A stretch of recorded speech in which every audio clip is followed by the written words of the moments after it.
What is up, YouTube? My Cowboys family here, bringing you guys the latest update on our very own Dallas Cowboys. And of course, as always, thank you so much for joining us here tonight. Take a second to hit like, subscribe, hit that notification bell, follow us on all social media at MyCowboysFamily, and hop in the Discord. The link for that is in the description box down below. We had a night off last night. We're back at it tonight with a double dose and a complete recap of a big day, OTAs, and practice. As big as you can get for OTAs. You know, it's still very early, so everything is grain of salt, right? So, although maybe, already some things to be concerned about, keep an eye on, some things to already be excited about. Yeah, right? Of course, always, good or bad, things can change quickly. It's a long time. We got 2 months before training camp. Let's keep the eye on the prize. That's number 6 and beyond. Guys, we got a lot of numbers on the screen. We're going to talk about them all and more, as well as the big bubble over there, Mike McCarthy, and more. Salary cap, some options out there, our own players in this practice, injury updates, and so much more interaction with you guys. Now, we rolled Monday and Tuesday with some impactful information. Took a night off yesterday. We had a lot of construction here in our home. And then tonight, a double dose. My Cowboys family here to rock with you guys. I can't wait. I thought you were going to say tonight more construction. I'm like, yeah, well, that's just the we next do have days, more construction the next couple of days, but hopefully we can't help the bigger parts of it is done, and now we just have to deal with the medium parts of it. I do want to shout out a couple people. Maybe Dwayne Broussard dropped a $2 holler pre-stream. Pretty sure it was a Go Cowboys. Much love to DB, the top dog, and also the man staying skeptical fan had a $2 video drop from our earlier premiere. If you missed that out, it's a whole wrap up of the OTAs. We're going to give you a much more in-depth dive tonight. And he also jet back into that star level membership, back in that top shelf, I guess you can say. There is a higher shelf than that. So we'll keep that all abreast for everybody. And much love to the man staying skeptical. By the way, May's champion when it comes to gifting memberships. Now he's in the membership. We'll see what happens, and we'll also see what happens with Jason Renfro with this in-stream drop, $1.30 holler. Woo! Thank you, Jason. What did Jason have to say, baby? Keeping it classic with the Go Cowboys. Another Go Cowboys. Thank you, Jason. Appreciate you, of course. And, as we get rolling here tonight, guys, there's some other people we got to shout out. Oh, yeah. Not just the people dropping the pre-stream drops there, like Skeptical Fan, Dwayne Broussard, Jason Renfro kicking it off on the official side of things. But thank you to the sponsor of the week and the Cash App King. We know why. Snug X, representing. Much love to you, Snug. Appreciate you, of course. Man. Appreciate him. Then Mark Hosepian, bossing around that stream, boss, representing it with 80 points still straight 80 on the board. Him and his lovely sister, Sandy. Yes. Still always in our thoughts there. And hope he's doing all right these next few days. Exactly. He's hanging in there. Now, I do have to say some of the leaders right now, nothing's changed pretty much on this board. Well, actually, something has changed. First and foremost, in the leaderboard, nothing's changed there because Jason Renfro is still the leader. He's got 3 on it in the Cash App. The only one. He's in first place there. But look above, baby. Because we had, a couple people in the running there. Brandon James Shea, Mark Hosepian. They were in first place. But you can see, with that drop today and back in the membership, Skeptical Fan is in first place on the overall board once again. So much love to the man staying skeptical. Now, we're doing the gifted memberships this week. It's back to 0. But we have him on the board, Skeptical Fan, as as May's gifting champion, so to speak. So, again, appreciate Skeptical Fan, always staying skeptical. And all of our star level members, by the way. Skeptical Fan back in it. Lincoln Kane, all the way from Australia, repping that star for everything. And last but never least, the top dog, Dwayne Broussard. Much love to all 3 of you guys in that star level. And still nobody in that over everything. 1 month in. We'll see what happens. We'll see if we get someone on the show who wants to be in here for our entire show. On top of all the other perks, right? In the navy blue, silver, star level. So, hey, we got more to talk about. Let's get right to, the ways you can, I guess, drop the love. You got the super chats, you got the memberships, you got gifting memberships. You also got 4 other ways outside of YouTube, right? Yeah, through the Cash App, money sign My Cowboys Family, the Venmo at My-Cowboys-Family, the regular PayPal link, and last but not least, the Streamlabs link as well. Hell yeah, guys. Truly appreciate everybody who's helped us through the tough times to now where it's kind of rolling again, getting going. Appreciate everyone for this love and support. It lets us do this stuff daily. Lets us do our 9 to 5s a little less, so we can focus on the Cowboys on the nightly. Now here we are, front and center. We don't look too happy, but we'll discuss the excitement and maybe some of the not too exciting stuff from today's practice and OTA open to the media. But first, who's in the house tonight, baby? Thank you to Skeptical Fan, of course. Stay skeptical. Hell yeah, Jinx. Raymond Solis, what's up? Hello and hi. Daniel Barry Sports, what's up? Rolando Rodriguez all the way from South Texas. Always repping. We have Jason Renfro, much Oh, love. you know Mr. Renfro. Let me see. We have Cool in the house. Hello and hi. Staying cool. Of course, Thomas Garrett, the superior. Garrett. Superior. The top dog himself, Dwayne Broussard. DB, the top dog. You talk about Garrett. Well, yeah, there you go.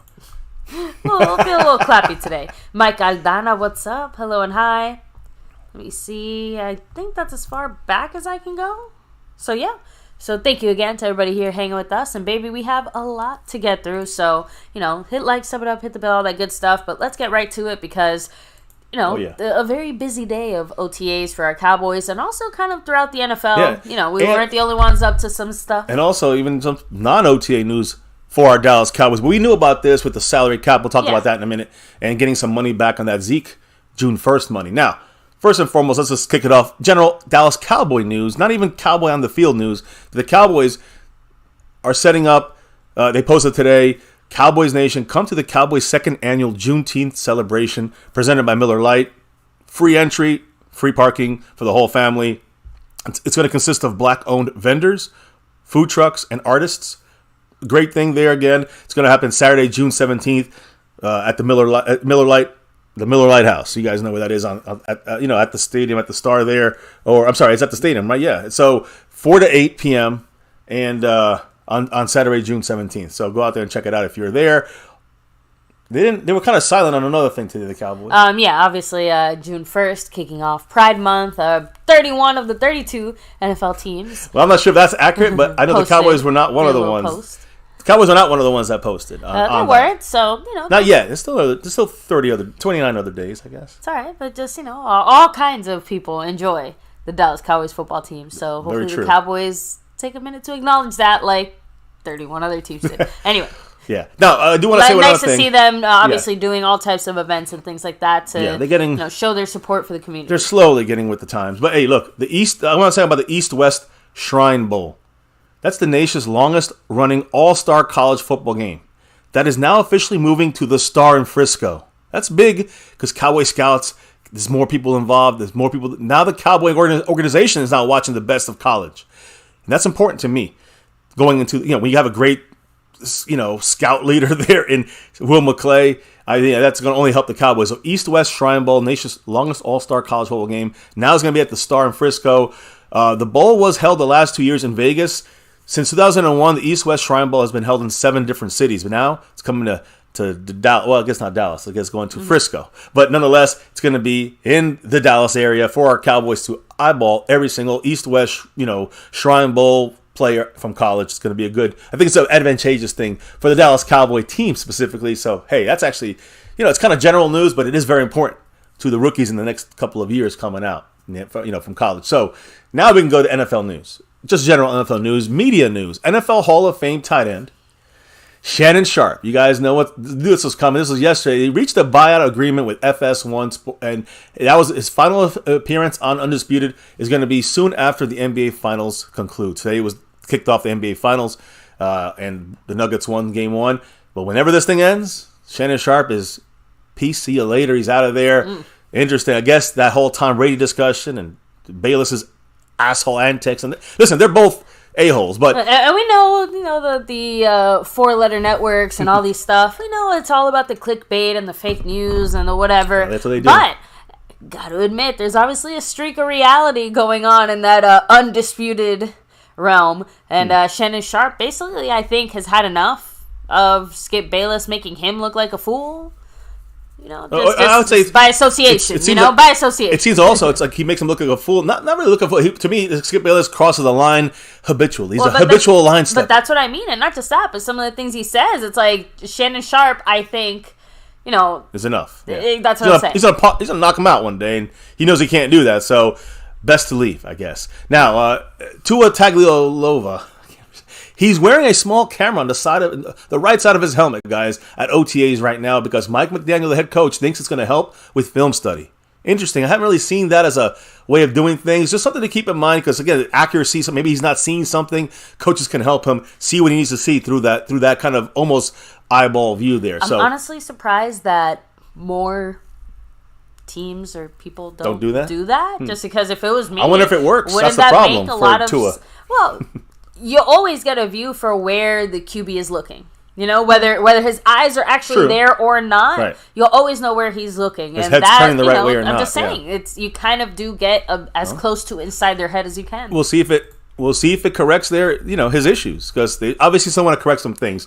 The last only NFL news stuff there, the 49ers. Now, Brock Purdy? Yes. Right, last pick of the last year's draft, unfortunately helped take the Cowboys out of the playoffs, and then he got taken out, unfortunately, by the Eagles. But he's having surgery. He's not practicing right now, obviously. He's still recuperating from that surgery. So the Niners right now are giving quarterback Trey Lance all of the first team reps right now, just early on OTAs, over the other quarterback they have. They got rid of Jimmy G. They have Sam Darnold. Remember that. So Sam Darnold's crap. I like Trey Lance a lot better. I think he's a much better upside. The Niners trying to trade him away because they're going to roll up Purdy when he gets normal again. Yeah. But who knows, right? Trey Lance getting all the first team snaps for the Niners. And you know what, the Niners, they're one of the teams like the Eagles and the Cowboys that NFC is there for us to grab with these other two teams. So, we got to kind of follow the Niners a little bit too and see what they're doing, especially at the quarterback position. Sam Darnold worked with the second team. And Trey Lance had all first-team snaps. So that's NFL news. Let's get back to Cowboy-relevant news in other places, like in Green Bay. Not in Green Bay, in the New York Jets, where Aaron Rodgers and Randall Cobb are now playing together in Green Bay.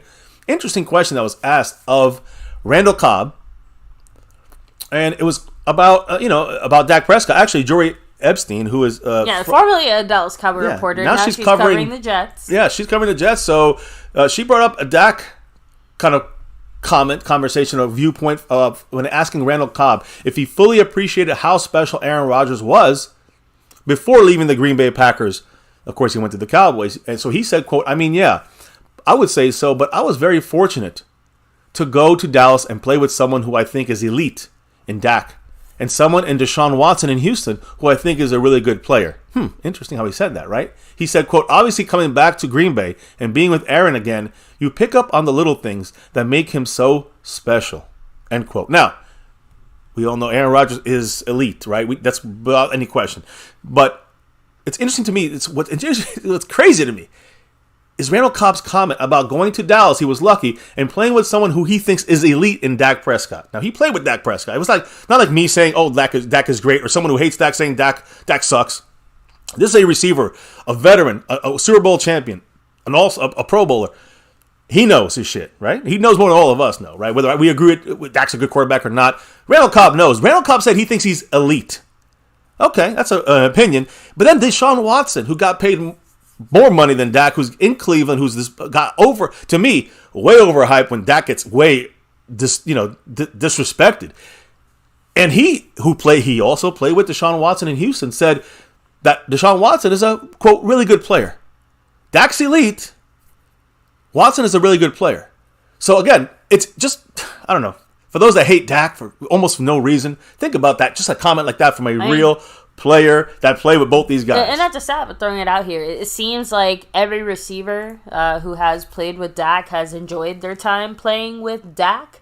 And realistically speaking, outside of Dez Bryant specifically, we haven't really known any receivers that came in Dallas and had negative things to say about Dak Prescott. And of course, it's not like people are going to be out there talking in the streets either, but well, it's still a fair point to hear that kind of feedback from receivers, which are saying, oh yeah, no, Dak's good.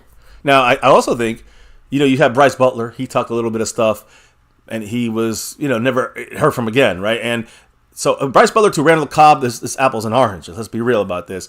And I agree with what you say, baby. Every receiver player has played in Dallas and come through the offense. Even on the defensive side, they said this guy is a top quarterback. Knock front office decisions, knock coaches putting other players in there, because of favoritism or politics or whatever. But not that. At least. And not on Dak. And again, like Mike Aldana said, AR-12 is an elite asshole. So but he's also an elite player. We know this, and we can all agree on that. But Dak, I don't know if he's elite or not. I'm just saying he's a top 10 quarterback. And I mean, when you have the players in the NFL saying the same thing about Dak, then I don't have to say anymore. Let them do the talking. The players, Dak, and hopefully McCarthy can get this thing rolling for Dak and the offense. to prove what we've not prove our point, but to win freaking games and win a Super Bowl. Let a new shiny Super Bowl ring do the talking. That's what I want. That's the only thing that's going to do the talking in the end. Now, a guy who unfortunately didn't have a ring like Jason Witten, like Des Bryant, Sean Lee. Sean, I'll put Dak in the background. He'll be back. But Sean Lee, baby, he turned down 2 coaching opportunities this season. Oh. One was as a linebacker coach for Wade Phillips. Oh, there in you go. In the XFL. And the second position he turned down, baby, was a linebacker coach job for the Dallas Cowboys. What's wrong, Sean Lee? Again, the reason that people have kind of come up with or found out about Sean Lee, the reason why he, is not going to coach for XFL Wade Phillips or the Dallas Cowboys at linebacker is because he's enjoying his time away from football in California, chilling, relaxing, maxing all cool. And so let him have his time. He dedicated a lot of his life and body to football for a very long time. So, well-deserved and well-earned. But, man, that would So the Cowboys offered him a job at linebacker. That's coming in the future. Trust me on that. But also, this is the reason why the Cowboys moved Scott McCurley, who was the former linebacker coach. They had George Edwards in there for a year or two. They fired Edwards to let his contract run out, and they moved McCurley back to linebacker coach. So he's officially the linebacker coach of the Cowboys. Sean Lee chilling in the sun and the surf of Cali. He's back in Cali. He don't want to go. Oh, we got the man, the great Mark Hovsepian. I hope you're hanging in there, my brother. He dropped that $2 holler. What did the man say? Thank you, Mark. He said top 10 means jack, as the quarterback pool is so weak today. Well, Mark, I mean, it means a lot to me because it doesn't matter what time frame we're in. Right now, I do not want to risk paying or drafting or rolling the dice on a non-top 10 quarterback to lead this team. We got a top 10 guy. You don't let that guy go. You don't go for a top 8 or top 5 or top 10 and then try to get a guy a spot in front of him. That's too much risk. Not smart. Not smart business if you're the Cowboys. So, again, you might not love Dak. He's a top 10 quarterback. Whether you believe it or not, it's irrelevant. Because the players believe he's top 10. Some players believe he's elite. Again, that's irrelevant too. It's about the final product. But when you look at this thing, no matter how you slice it, weak or not, the quarterback pool, Dak has all the tools and everything that we need. We don't have to go searching for another quarterback to win a Super Bowl. Dak has the goods. That's all. I'm going to leave it at that. Now, he needs other goods around him to make things work. And coaching, to me, has been the biggest thing missing. But last year, you could say receivers, offensive line, So we can keep going on a long list. And Dak himself sometimes didn't flourish in some of the stuff that the offense didn't adjust to, made things too simple for defenses to read. We know the Buccaneers knew our entire offense. I mean, week 1. So we know what the issues are here. It's coaching mainly. Dak is not the issue here, at least not the major issue. We can overcome any of Dak's issues. We can overcome the tight end issues, the receiver issues, the drops, blah, blah. We can overcome the offensive line issues with the West Coast offense. We can overcome everything. We have enough talent on this team to win, but the defense is our mainstay. That's going to be our identity. And I'm happy with Dak Prescott, and everybody out there should be as well. So I appreciate you, Mark. He's up to 82 points now from 80 to 82. Mark Hovsepian still in second place though on the overall board because of the skeptical fans. Star level jump in there. Now, off season. Now, again, I know myself, Mark Hovsepian, we love putting this up. I don't like to do it, but we have to do it because the clown show. They always rear their ugly heads. We can always pick something out every week about what the clown show did. Something that we didn't like. One of us didn't like, right? Whatever it may be, it's a clowny move. But Bill Barnwell from ESPN Next Gen and ESPN.com, they listed the best off seasons of 2023. And I got to take that off for a second. Because they had the Washington Commanders as number 1, which I don't really see that, but all right. The Miami Dolphins is number 2. And in third place, the Dallas Cowboys. According to one ESPN analyst, Cowboys had the third best offseason of this year. The Eagles were 4th, and the Packers were listed as 5th. It's actually kind of funny. I didn't want to, keep this discussion going for 30 years because honestly, we would if we let us. But I was going to chime in with your comments about Dak, just kind of pointing out there that, one of the things that we did knock the Dallas Cowboys about is the fact that, again, you do have a quarterback that can do it. Just do something about all the other things that are holding you back. And you can't deny that the Cowboys directly addressed, quite a few things that were a problem for this team and some of the reasons why we didn't get as far as we did last year, right? Like the O-line, like the offensive scheme, right? And the general coaching there, right? Draft-wise, we also are, really focused on stopping the run on several levels. Off-season, acquisitions with Cobbs and Cooks. Right? Cobbs. Oh my goodness. Gilmore and Cooks. Gilmore and Cooks, my goodness. Sorry, we were talking about Randall Cobb earlier. I'm thinking corn on the cob here. So anyway, my point is that with a lot of those things, there's still a few weaknesses. There's still a few spots where we got a few question marks, but we directly addressed a lot of our issues and a lot of our problems. That already puts me in a much more confident state of mind. And I'm going to actually get into that in a minute, more detail. But first, a $2 holler. 84 points for Marco Seppian, still in second place.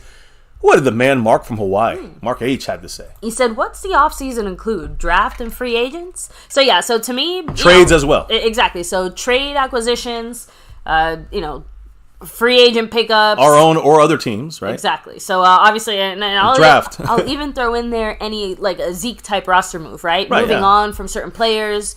I would include that as well, just because that Zeke move did allow us to do other things, right? Yep. So yeah. I couldn't answer that. No, you actually answered that 1,000% perfectly. I mean, there's nothing for me to add to that. It's trades, pickups, free agents from other teams, your own team. Guys you let go or release. That's free agent. That's off-season movement there, freeing up money. That kind of stuff. And we're going to talk about that in a minute. But the off-season right now, of course, the draft and undrafted players, all this stuff adds to it, right? Yeah. Oh, and add in there a few sad puppy dog moments of us staring out the window as it rains, waiting for the football season to come back. Yeah, that too. But I also think you're going to have to add on there, how about the post-June 1st signings? Because the Cowboys going to have some. Hey, Mark, stay tuned. You want to hear some of the names I think the Cowboys are going. I got another name for you on the offensive line. But let's, we got a whole day of practice today to discuss. But I want to talk about the offseason just for a second, right? Yeah, Cowboys, like you said, some of the moves we've made, have added to the talent on this team. Cowboys are the only team right now, according to PFF, analytically speaking, that have 2 cornerbacks in the top 10 list. You know who they are. Who? You know who they are. The 217, right? So, guys, in 6th place on PFF rankings on all cornerbacks in the NFL right now going into 2023, Stephon Gilmore is ranked 6th. Stephon Gilmore is ranked as our number 1.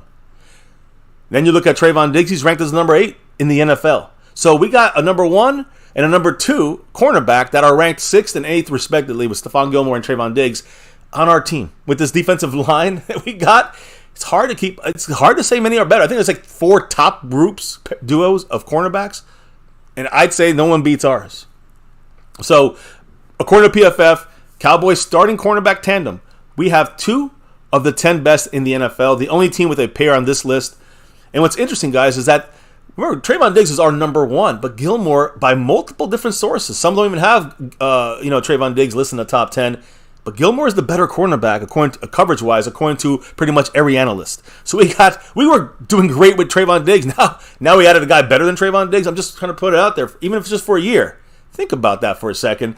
The Cowboys had that, again, if it was just cornerbacks and, a quarterback gets out of the pass rush, we have no pass rush, they're going to break down the cornerbacks eventually. Well, that's the problem because we have one of the best front 4 that we don't have to blitz in the NFL. We also have a damn good linebacking core, I think, to be able to kind of complement whatever we got on the defensive line. And the major key is going to be stopping the run.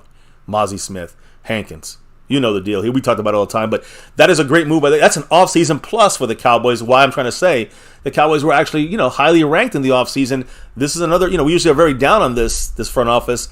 This was one of the positives. We got to talk a little positive, a little reality. Some of it's positive, right? Now, not just that side, not just those moves or that move. I'll also add in there another move, which on the offensive side is, of course, number 3, Brandon Cooks.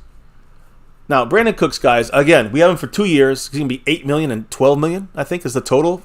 That's a fucking steal for a guy of his caliber, even though he's at the end of his career or getting to the end. He's still, 30, 31, 29? I don't know. He's 29, I think. Going to be 30 when the season starts. But a well-traveled Brandon Cooks, who's, a veteran. He's able to fit with multiple schemes. He's going to easily fit with our new team in his first year. And people don't realize how underrated that is. They don't understand what an advantage it's going to be for the Cowboys. Even in 2017, he had a career high in yards per reception. Dak is not a stranger to these kind of players. Remember, Randall Cobb, we just talked about him.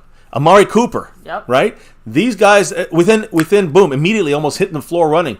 They all connected with Dak Prescott. And, all of this here, again, we'll just go 1 year together, right? Amari Cooper and Cobb were together on the same team with Gallup in his 4th year, I think, for Dak Prescott. So expect Dak and Brandon Cooks to be hot like fire. I'll go into a couple more things about Brandon Cooks here in a second. First, I want to hear what the man Mark Hovsepian had to say. He dropped that 1, 2, 3, 4, 5. 5 on it. Thank you, Mark. What did the man say? Holla to you. He said, we have a lot of cap space to nab at least 2 solid guys. That's my guy. Yeah. Still wish we got Porter or Osiris. Porter can be elite, and Osiris is better than Farniok. So, again, the Cowboys, I would say more like 1 solid guy, just because the Cowboys always leave, and we've mentioned this before, always leave a little chunk of money there for, a rainy day throughout the season, right? In case we need to make some kind of emergency pickup or move or signing or something. So I would say it's save like 8 of that million, for something like that. So that leaves you like 12-ish to do something with.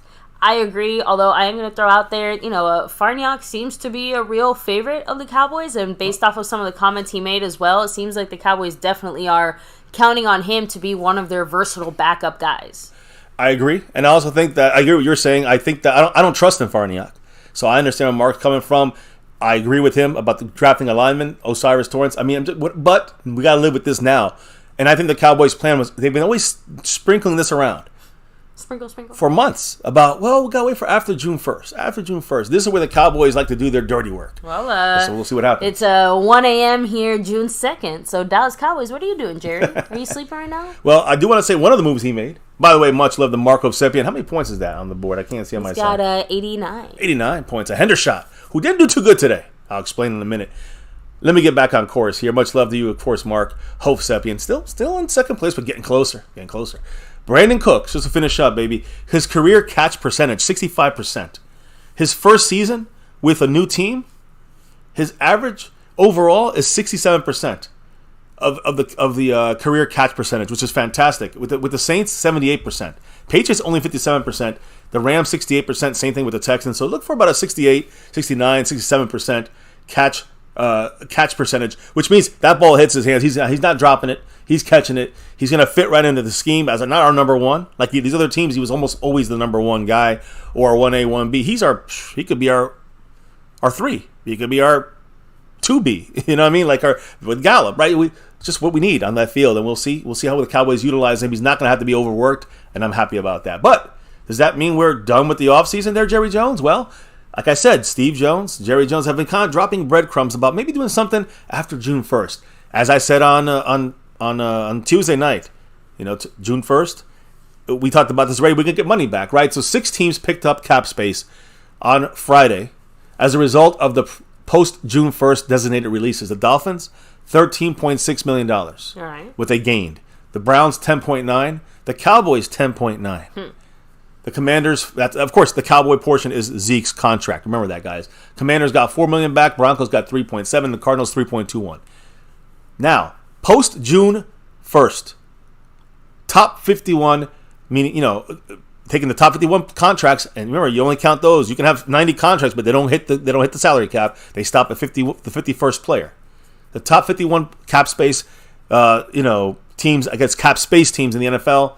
The Bears have $32.3 million available. The Panthers, $27.9 million. Damn. And third place are Dallas Cowboys, $24.1 million. So the Colts have 23.8. The Lions have 23.7. But we're right there at the top of the list with a lot of money to spend. Again, Mark is not necessarily wrong. We do have the money and the availability to bring in 2 kind of, more heavy-hitting guys. I want to make sure I remind everybody.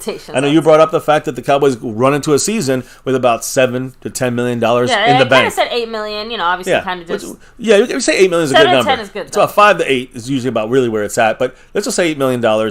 So you're at for inflation. Yeah, you're at right now 24. Take away 8, you're what? 16, 15. Let's just say $15 million and cut it down. $15 million. You can not to save. You can play with that. Now you can also. Let me just say a couple of things. This money you're going to take is going to disappear a little bit because of incentives for the contracts. So when you see these contracts, actually, like when when the season, if they make the team, the incentives are all going to hit.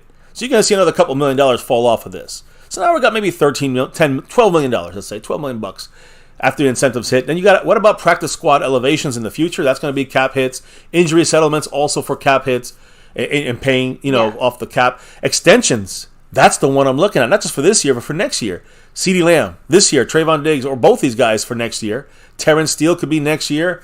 That would raise the cap figure, right? Or at least it might trickle a little. I mean, it would definitely raise it up a little bit, but it wouldn't raise it up as much as people think. You might only lose $1 million or $2 million on the cap if you extend any of these guys I just mentioned. Either way, similar to NFL players where they might get one salary, but after agent fees, this, that, the other, next thing you know, they only brought home half of what they expected. It's kind of similar to that mindset. The point is that maybe we had about, let's say, $15 million. Let's say it's 10. more like 10. Yeah. After all is said and done, when you bring up all these things you mentioned. The Cowboys are known for keeping a lot of money for the year, like you mentioned. So $7, $8 million.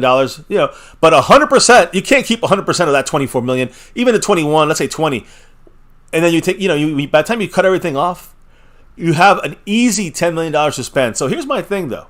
All right. A kicker. Whether we go for sounds to me the Cowboys going to go cheap here. $1 million is what I'm thinking. Maybe 1.5. Especially because they keep bringing up XFL, stuff like, XFL. There's an XFL guy. I'm like, next thing you know, they're just going to pick up Billy on the street. But so that's going to be that player might not even hit the fucking 53, the 51. The 51 cap. Cap guy. It probably would, but I'm just saying, be veteran minimum. Yeah, he'd be the 51st. Yeah, I mean, he might be. So again, looking at that, okay, that's not going to even really hit us too much unless we go for a Robbie Gould or Mason Crosby or something like this. So you have $10 million. You can push that forward, of course, and we still have a huge hole in the left guard spot, right? Right, Mark? That's the spot we have a big gaping wound right there. If no Terrence Steele is starting week 1. And we got to have Tyron on the right and Tyler in the left, which, by the way, Tyler's taking all snaps at left tackle. So that's obviously something that, we got to take a look at when it comes to the guard spot. Because, Tyler Smith is going to not be at guard. He's going to be at left tackle. So who's the guard? Farniak? Udoga? A rookie? Hell no, across all the boards there. So, to me, outside of, obviously, kicker's an obvious pickup we need to make somewhere, but it's not a costly one necessarily. But we need to invest money on an offensive guard that's going to be a starter, someone we can just put in there for a year. And there's 2 options now. First and foremost, guys, now with the new money for the Cowboys, now with new money, Jerry Jones, there's 2 free agent offensive guards I would look at right now. Now I have 2 guards on my watch list, and of course a kicker, right? Commanders, after guard Andrew Norwell passes his physical, the Commanders are going to release him. Okay. This is important. Now, Norwell, he was the number 2 ranked offensive guard in the NFL when it came to run blocking grades on gap runs last year, which is specific, but is exactly what the Cowboys do. So he would fit us in the run scheme side of things, perfect fit. But the rest of his game is in decline. Still a capable player with good players around him. Biadish on one side, Tyler Smith on the other, the young guys. I don't know if I'd say that's a right situation, but Norwell, let's look at all his good and bad and ugly, right? He has a lot of experience. He's an older player. He's going to turn 32 years old this year in the season. Tons of experience, which is great. And he's I would say, maybe a little bit above average run blocker, all right? The problem is his pass blocking. Poor pass blocker, especially with a veteran background, and at this stage of his career, he should be much more of a solid pass blocker. So, again, if the Cowboys want to have a running mindset, this is an option. If they're going to throw a lot, quick throws shouldn't hurt anyways with Norwell. But, he's a veteran, so he can probably hang a little longer than maybe a rookie like Sim Richards or TJ Bass, right? Or Udoga. I don't know. We'll have to wait and see on that. Now, what about the other guy, which I've been screaming up? I've been talking about Dalton Reisner for 4 months. I don't know. He's only 27 years old. He's the other guy I'm looking at here in this, out of the 2 guards. Norwell, all right, that'd be my second choice. My first choice would be Dalton Reisner. He's only 27. He is very solid, above average in pass protection. He is a poor run blocker. So that's where you have to balance that stuff out. But you have Tyler Smith on one side, fantastic run blocker, and you have Biadish, who's a fantastic center run blocker. This we know. This is fact. So I think that would be a better situation for offensive line, for a guard, for be a Dalton Reisner to need help on the run game. But you got 2 solid, above average run blockers on the left and right on you. Than someone who is poor in pass protection. And that's a $40 million quarterback behind us. So, to me, the thing that scares me about Dalton Risner is the lack of... He's not bad in run. He has a lot of lack of power, which makes him bad. So, the lack of power in the run game is what's scary. But he's a definite asset in the passing game. In the passing game, he's well worth price of admission. And both these guys, I'm not seeing more than a couple $1 million, if that much, at most, for either of these guys. I would love to see both these guys battle it out, or the Cowboys bring one of these guys in. But to me, Dalton Risner still gets my vote over Norwell. Any quick comments on that? Maybe any thoughts by you on that in the chat? Thomas Garrett saying, I like Risner. We need an enforcer. He's a shit talker. He's a glass-eating asshole. Bring him on. We sign him up. Yeah, definitely doesn't exactly fit the whole right type of guy scenario there, right? Christian, he said, I thought at one point the NFL was going to do a 55-man roster. What happened to that? Yeah, well, it's kind of there. We got a quarterback, a slotted extra bonus spot. We got extra offensive lineman, offensive guard spot. So now we got so the NFL just kind of went about it a slightly different way. It made it they basically just added extra depth for the specific positions that most teams are interested in making sure they have some extra depth, which is now basically QB an extra guard, an extra offensive lineman, an extra quarterback is now so that's 55 players. But remember, in the end, you still got to take away. You still have a 45 game day roster, whatever it may be. So, with the exemptions and with all that stuff. So, good question, a good comment. Just clarifying that. It's a good job, baby. Yeah, I think any other major changes would probably affect stats or other things too much for the NFL to consider messing with it. I don't think it needs to be messed with necessarily. Well, we keep it moving here now because the big bubble spoke, baby, and we're almost at practice here. We're almost at practice. We're almost at practice, but McCarthy spoke, and he spoke a lot. And this was in-depth, very, very, important stuff he touched on. And then we'll talk about the practice in a minute. So let's talk about McCarthy, guys. Mike McCarthy today, before practice, which was open to reporters, he's talked about game play, like play calling. And he said the more work you put into the offseason, the less you have to say when you're on the headset and calling plays. Mike McCarthy says a clean, quick play call. So a quick play call is better than the perfect late play call. Interesting. McCarthy also says that the verbiage is actually pretty wordy compared to Kellen Moore's verbiage. So even though they're keeping it the same, they're expanding the verbiage, the words, and so they're trying to work on cutting that down. They're trying to slim down some of these words. So I know you have a much more bigger context here in this comment. Maybe you hit it up. You interviewed Mike McCarthy. What did he say? So McCarthy said, quote, "The biggest thing that I'm experiencing, and it's important, is because you have people that you worked with in the realm that do understand because the play caller templates that you've established for game plans, everyone's a little different.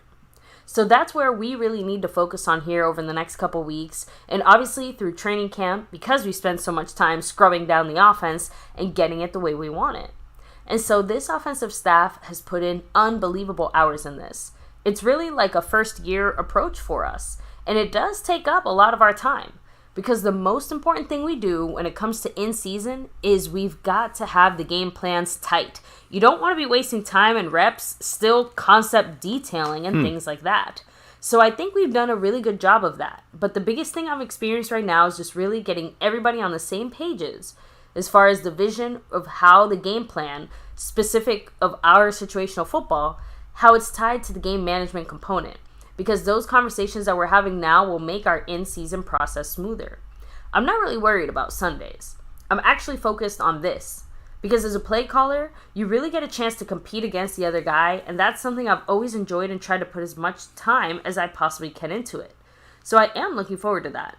But there's a lot to get done between now and then. So I was going to say, some key things to take away from that. I really like the fact that he said that they're approaching it almost like a first-year approach. Obviously, we have a strong foundation to build off of there, but a bit of a knock there, I think, to Kellen Moore. I agree. I agree. I don't think it's necessarily intentional. It's just speaking facts, right? He said he doesn't want to waste time and reps on things like concept detailing, which, as we know from what the players and other people said, our offensive scheme was like super complicated, needlessly complicated. That was all Kellen Moore. So even though it sounds like we've simplified things quite a bit, like you said, the specific language we're using on this streamlined offensive game plan that it seems like we're doing here, we're just trying to streamline the language now around what seems to be a more streamlined game plan, if that makes sense. So now the language is the complicated part, not the game plan itself, whereas with Kellen Moore, it sounds like the language was relatively straightforward and simple, but the execution and the game plan itself, obviously not. I just don't think that it was... I think McCarthy's saying that it didn't run smooth, basically. It was just too many things. You're still learning details of the fucking thing in the middle of the season. That's not good coaching. And I know people say, well, McCarthy should fix that. Well, he wasn't allowed to. Let's assume that. Because this year we'll see what he's allowed to do. I think this is the first year we're going to see McCarthy's impact on the actual offense, not just him being the overseer of a team. So, McCarthy, again, as he kept talking here, guys, started talking about the field, our practice field. Now, McCarthy loves grass, and I don't mean marijuana. He loves grass. He loves to play on. Or maybe we do. We don't know him like that. We don't know, but I mean, he gets the munchies a lot, I'm sure. But look, he loves the grass fields to practice on. He likes that over turf. But McCarthy said today in his press conference there was an issue with the middle of the grass field out in the practice field there. Not the like there's other different fields. There's like rehab fields, but the practice field itself where they would be out there, he wants them out there. Can't be on that field. Can't be on the grass field for a while actually. So he said that they have an issue with that with the middle of the grass field players, with the players' safety being the forefront of everything here. They were practicing in the Ford Center indoors pretty much for the next 5 weeks or so. McCarthy likes practicing on grass. The field will not be repaired until the first week of July. So, McCarthy also said that the Cowboys are, quote, a turf team. So again, that kind of fits the using the indoor turf, but also he kind of mentioned this other things here, but speed has to be a part of your outlook when it comes to personnel acquisition. So yeah, like those Brandon Cooks over DeAndre Hopkins. You're going for a little bit faster because you're on that turf. Now, I know that I think he went into more detail about practicing indoors. I just kind of paraphrase. What did he say? So he said as far as what they're doing, quote, we're just focusing and so forth. We do have an issue with the middle of the field. So I don't want to, player safety is something that is at the forefront of everything we do. So a lot of what we do is based off of the drills and so forth. I think the new rules factor into that. But yeah, the field is... I think the first week in July is when it's going to be redone. So long we got story 5 short, weeks, right? Obviously, it wasn't safe for the players to play on that grass field until it's brought back up to the standards where it needs to be. The last thing you want is someone getting hurt over something dumb. Yeah, it's all about safety for the players, and practice and all that stuff. Yeah, it's about safety, player safety. So we know they're going to be indoors for basically the next 5 weeks of practice, which it's going to be. I think that's pretty much. We might get a week outside for the mandatory minicamp. And then it's the break till I think actually it might be before that. Look, in June, right? So in my mind, we don't might see him outside. As long as we get back from training camp and the field is good to go, in my mind, it's fine. That's for right now, it's not the worst thing in the world if we're forced to practice on turf for this part of the off season. I just hate the turf. The turf I don't like is that injuries possibly a little bit higher. I'm going to knock on wood and not say that ever again. Now we have DeAndre Hopkins. This question was asked to Mike McCarthy about interest in. Again, we have to talk about speed on turf. So what about DeAndre Hopkins? I mean, he's he's a 4.6, right? Not a 4.3 like Brandon Cook. So McCarthy was asked if there's any interest in DeAndre Hopkins, and he said, basically he likes our guys we have here. He likes our receivers, and even though he says Hopkins is a great player, he respects him and all that stuff. He's not discussing any players that are not in the Cowboys team right now in the building. And again, he just likes the improvement with someone like Brandon Cooks over someone like DeAndre Hopkins. I think that's what I've been saying for a little bit. What did McCarthy specifically say, baby? So he said, quote, I'll say this. Obviously, being on offense full time, I really like the look of our group. The vertical speed is we've made some improvements there. Obviously, we're not in any full speed activities outside of 7-on-7, so you can feel that from our guys. Yeah, as far as players that are not here, I mean, there's nothing good that comes out of those answers, and definitely Hop is a hell of a talent. I had a chance to be around his first Pro Bowl, so I've always had respect for him since his rookie year. So, honestly, it sounds like McCarthy is just like, D-Hop is great.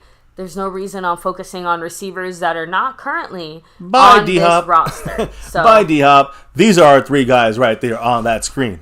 You know what I mean? These are the 3 guys we should be thinking about, not DeAndre Hopkins. I agree 1,000% with Mike McCarthy. And not only that, baby, but he also spoke about the vertical speed in our receiving core, which is something that I think is the reason why he loves our group here. And that's why we're not interested in DeAndre Hopkins. I read that. Oh, okay. You read that? Okay. Well, I'm saying, okay, that's what I'm saying. Like he specifically mentioned, Yeah. I'm assuming, and again, it relates to the D-Hop thing in the sense of the offseason moves we made have added to our vertical game, the deep game, and so D-Hop is great, but we don't need him anymore. Exactly. That was a very polite, respectful way of saying. Well, no, but it's the real reason because Brandon Cooks is the guy we have. He's probably better for. I'm saying probably, but he's probably better for our scheme. Gallup does that stuff that or not as good, but let's say he does it almost as good. Yeah, why would you double up on that, right? McCarthy brought up specifically the guys who are directly responsible for improving some of that vertical speed. He said, quote, clearly I think Brandon Cooks right? and Turp. He called them Brandon and Turp. Cavante Turpin. Yeah, so he said if you watch the way these guys jump out of their shoes, CD is having a great season, so Michael Gallup can run with anybody. So definitely. We're a turf team. We play on AstroTurf. Speed. So those are the things I pay attention to. I coach a team on grass and a team on turf. So I think it has to be part of your outlook in personnel situations. Major right there. And again, if you look at our schedule, for the most part, we do tend to play more games on turf than on grass. It almost always ends up being something like 80-20, right? 70-30 Well, half our games split. are home, and then the other half, like half of those road games are like grass and turf. So I think the only field we 3/4 regularly play on that's like a field is field. Giants. Yeah, I mean, Right? Again, I guess hard. Washington too. Washington definitely, but they have that half. I don't know if That's Eagles saying. have that too. I'm not sure. So that's why I said 100% the Giants is the one I remember the most, just because that stadium is cursed. Yeah. I tell you. Anyway. Yeah. Corey Hicks, I think it's going to be Casey or Buffalo. Just answering the question about DeAndre Hopkins. But let's focus on our Cowboys because you mentioned a name in there. It perked my ears, and he's another receiver. He's fighting for that number 4 spot there, or number 5 spot, or even number 6 spot. But he's fighting for a return specialist and more offensive snaps. Did he get more today? We'll discuss that. But he was a guy getting a lot of snaps on the offensive side last week. More Terp. More of those Terps. So, again, Cavante Turpin, McCarthy said he's an offensive talent. He, quote, needs to take a second-year jump as well as far as the understanding of the packages on offense. That's the big thing. Turpin has to understand the package a little better, so he just needs more opportunity to be with the number ones. Also reminds me of that comment we just said, 2 seconds ago about McCarthy talking about the simplification of the offense, the streamlining. Sorry, not simplification, streamlining. Right, so it sounds like Turpin was one of those guys last year that maybe struggled a little bit, got lost in the sauce, trying to figure out what the heck the game plan was. Yeah, no, and let's not waste time on that anymore during the regular season, during whatever. Now is the time to get that stuff ironed out. I love what McCarthy said about Turpin, and he said he's a piece we really want to move around. That's the way you don't want to use him for 2 trick plays in a game. Like Kellen fucking Moore did. I mean, it's so obvious to a layman like myself. I don't understand what Kellen Moore was doing. He's being so predictable on run plays, being predictable on pass plays, and being predictable on his goddamn special fucking trick plays. So, again, I want to reiterate one other thing before you read the full quote from McCarthy about Turpin. I'm putting these receivers up because you guys can see what it's about. This is about Turpin adding as another key piece next to Deuce and Tony Pollard and these 3 guys. And I'm just saying, you got playmakers all over the field, guys. The Dallas Cowboys ain't nothing up with. So the thing is this: if you go back to this, the January. It was a discussion McCarthy had, I think, after the game, or not McCarthy, but Turpin had after the game, and he said that McCarthy had discussed this with him at the end of January, that he wanted him more involved in the offense. From January, Cowboys are doing it here, yes, the first 2 weeks of OTAs, but will it continue? We know with Kellen Moore, it would just die off in the second week of training camp. McCarthy ain't messing around. He sees a talent. He sees a playmaker. He's going to try to get the most usage out of him. So what did McCarthy say when it came to Cavante Turpin, little man Turp? He said, quote, it's twofold. You've got to remember, when Turp came to us, the timing of it, just what he was able to accomplish on special teams, it really speaks for itself. He was a Pro Bowl selection. But now, and I look at him to the earlier question about the second-year jump, he needs to take a second-year jump offensively. That's complete understanding of the offense and the perimeter, because he's a piece you definitely want to move around. So we don't just want to be in a position where he lines up in one spot. And that's what we're working on right now in the offseason. So it sounds like as well, and if I'm understanding this correctly, if Turpin even wants a chance to make sure he continues to be a Dallas Cowboy, sounds like he needs to learn the playbook, because McCarthy's specifically saying he's going to be moved around a lot. So he needs to know all of the playbook and everywhere right he's going to need to know and be, in order for us to work him in. Because let's be honest, if he falls behind a little bit, then what's going to happen? Is there any way to use him except, the only way to use Turpin is on the perimeter. The perimeter to get him to the offense, outside. You got to get him to the outside. You got to start him inside, and you get him to the outside with that speed. That's what you're going to try to do with him. So that's the hope. Now, that's not the only guy, though. Not the only guy at receiver, because the other guys stood out, according to McCarthy. He kind of was asked, which guys, have made the jump that, this offseason, in McCarthy's mind, say offense and defense, right? So he actually talked about two of these guys. McCarthy called Sam Williams, yes, second-round pick last year. A guy I've said multiple times this offseason, I personally believe Sam Williams is going to be with more reps, with more opportunities. He had very few reps and very few chances last year, about 20% of the snaps? Think of Randy Gregory when he was very efficient, but had like 15% of the snaps. I see that in being Sam Williams. So McCarthy said Sam Williams is that guy. He's the guy that's made an unbelievable improvement this offseason. And that's on defense. On the offensive side, it was our third-round pick from last year, Jalen Tolbert, according to McCarthy. He said, those are two excellent examples of players making that second-year jump. He said this, that Tolbert, and you have the full quote, but he said basically Tolbert flashed with some 7-on-7 work in practice. He's made some plays in the 2-minute drill in practice. And that Sam Williams really, did okay in his rookie year, came on strong and all that stuff, but he's more comfortable the second season. And he's been impressed through these first days of installations, his first weeks of installations. McCarthy is obviously an experienced coach. He can he seems like he has a good eye for these things as far as the guys who are having those good. Listen, a lot of these guys can bullshit, right? A lot of these guys, because sometimes you say, "Oh, McCarthy's just saying that because he's saying that." I know, but go back to 2021. He said this about Terrence Steele. There's no bullshit there. Now, it was a lot of us thought it was bullshit at the time. Of course, I thought so.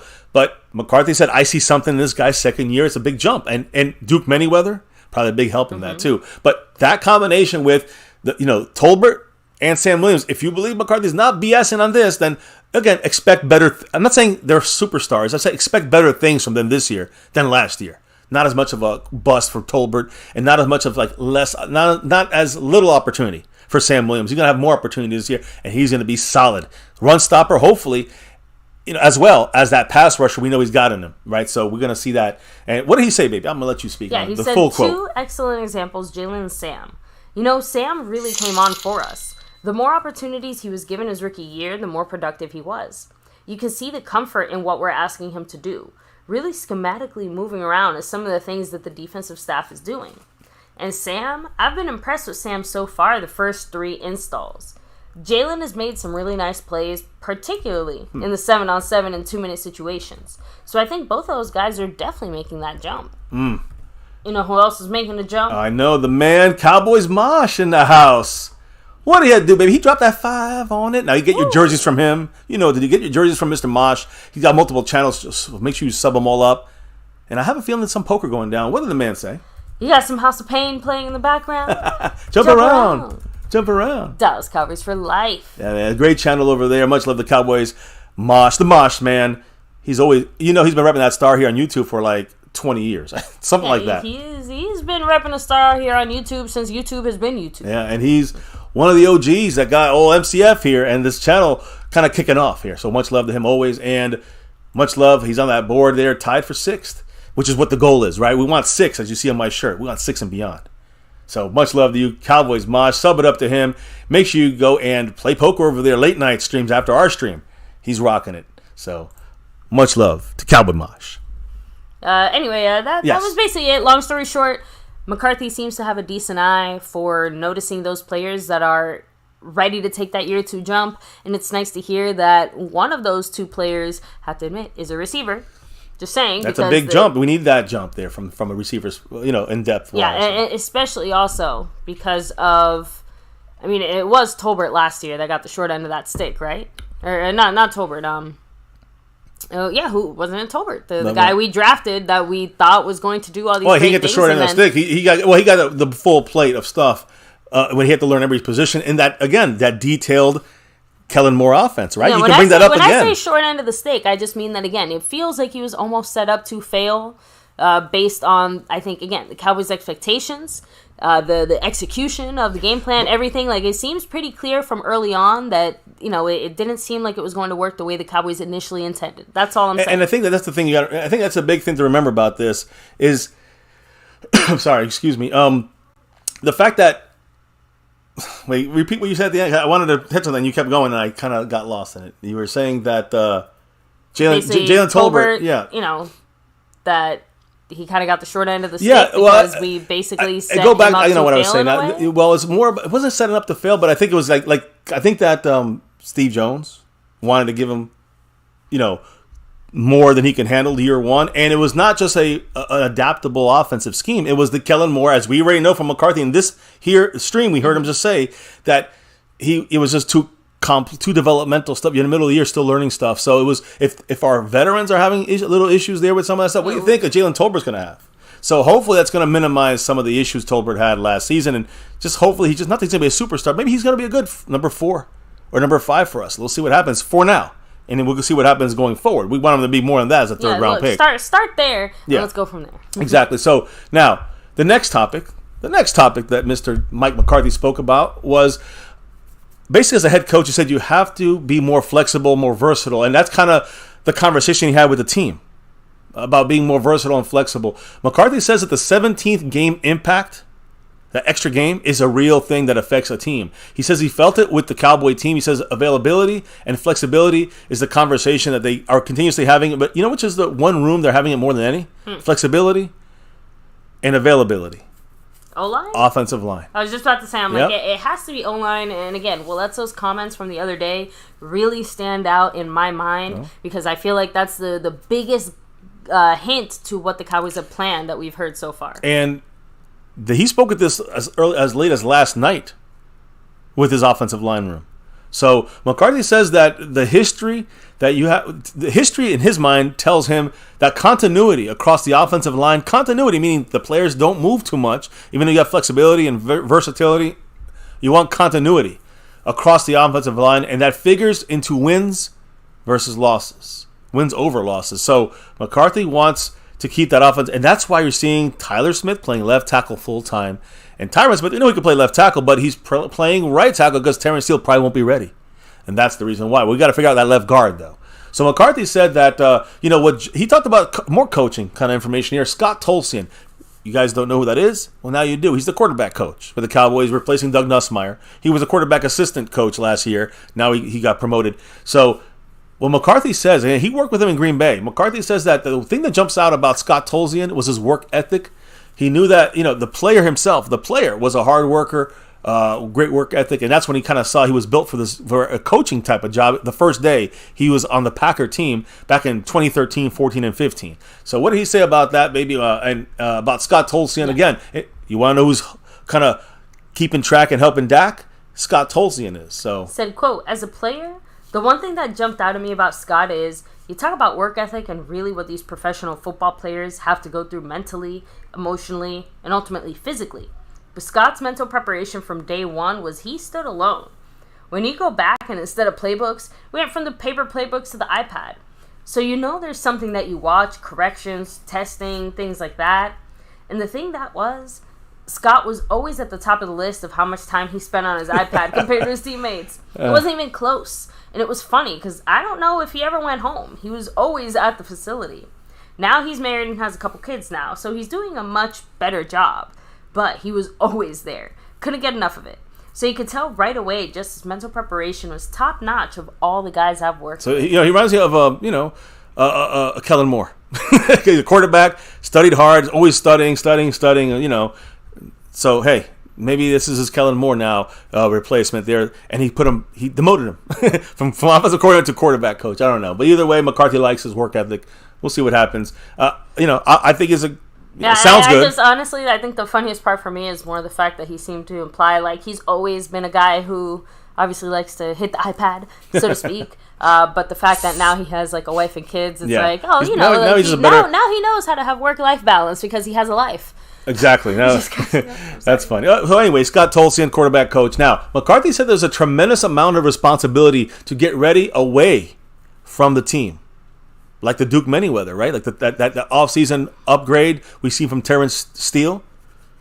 That's one of those things, right? So again, he says that it makes it sound like he wants to hide in a cave. Well, there's a lot of responsibility, though, for these players to find the right people to train in the offseason. They come back, they got to be kind of ready, kind of in motion, right? Okay, I get what you mean now. Yeah. So again, a lot of responsibility for them. So he said that that's a point of emphasis for the rookies over these 5 weeks ahead of training camp.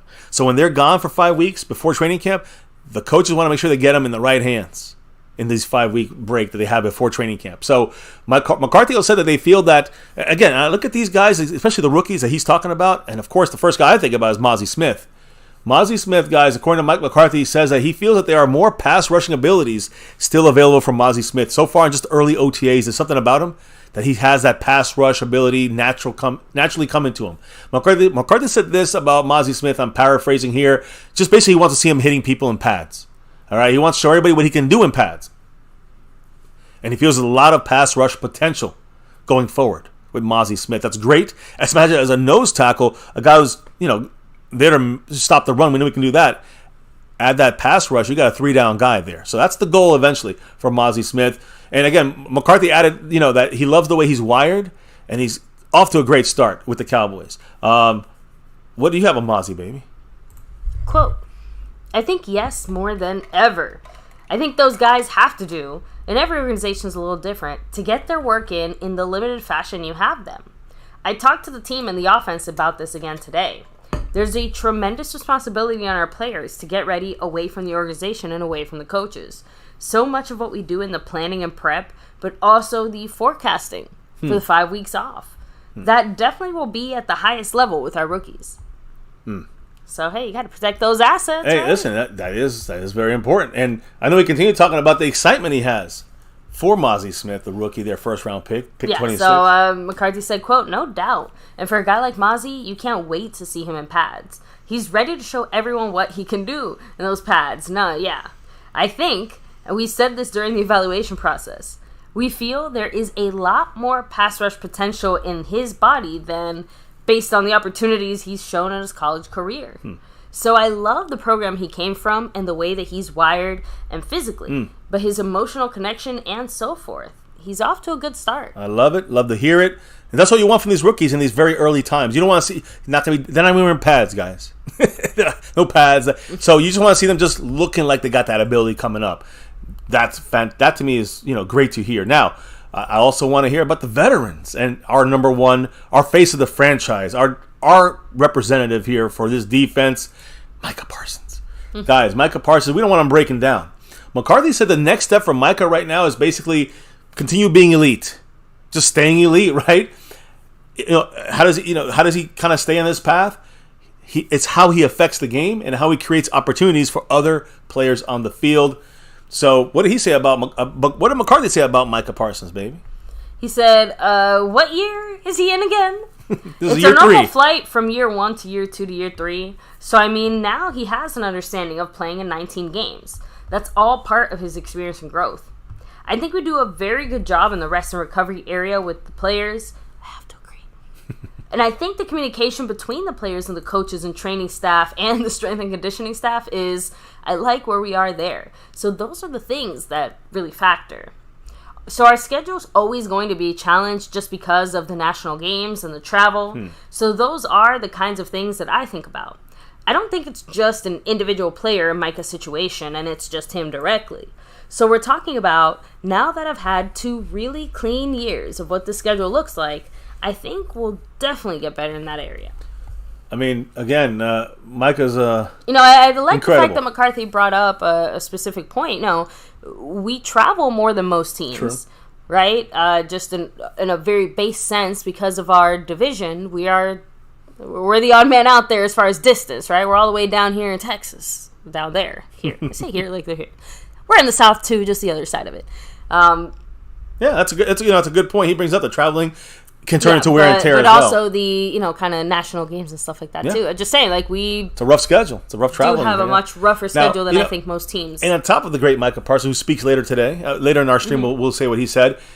Also, McCarthy talked about a couple guys that have been missing in OTAs. At least one of them here, number 7, Trayvon Diggs, and he wasn't at today's OTAs either. I'll discuss that in a minute. McCarthy said basically Trayvon Diggs and Malik Hooker were going to be available and are available for OTAs. Whatever the reason, when I seen them on media days. Yeah, McCarthy did say, I saw Hook this morning, but I haven't seen Diggs yet. So keep that in mind. So he did ask, has he been a part of most of it? McCarthy said, oh yeah, no, they've been. Malik has been out here the whole time. Diggs has been in and out, so yeah, they're having a good offseason. Interesting. Remember, it's voluntary. But the point is that it's not like Diggs is completely missing or whatever, although that could just be McCarthy maybe covering for him a little bit. But I just think that, they said it wasn't a contract dispute or contract related. Maybe it is. Well, I think Trayvon Diggs is going to make out on this, playing now instead of Anthony Brown on the other side. He's got Stephon Gilmore. Yeah, that's going to be an increase on if they're going to throw to him, he's going to get more picks, I think. So now he can play his game even more aggressive, Trayvon Diggs. That's going to help him. So he's going to cash in more, in my opinion, if he plays his year out here on the contract, whether it's in Dallas or somewhere else. But I think he needs to stay in Dallas. In my opinion, I don't know. Maybe I'm wrong. But interesting. I just think, it was very interesting, the commentary there from that side of things. Is there anything else you had? Let me see. Nope. I think you're done. Yeah, I was gonna say, that's everything as far as what McCarthy had to say. I know a few players spoke today. I will say one last thing though. Again, he kind of finished there with McCarthy finished with the defensive back. So we'll finish there as we get into the practice. I do want to hit up the chat just real quick and take a little commercial break here. Of course. But before we do that, I do want to say one last thing here. That's very important actually when it comes to when McCarthy kind of finished everything and reminded everybody about the 3-day minicamp. Is scheduled to begin on Tuesday, and he basically kind of implied that you're going to see a tempo uptick. Okay. So we went from like really slow mo last week. This week, I'll talk about it. Well, I'm going to talk about it this week, but today's OTAs just generally was already at it's like night and day from last week.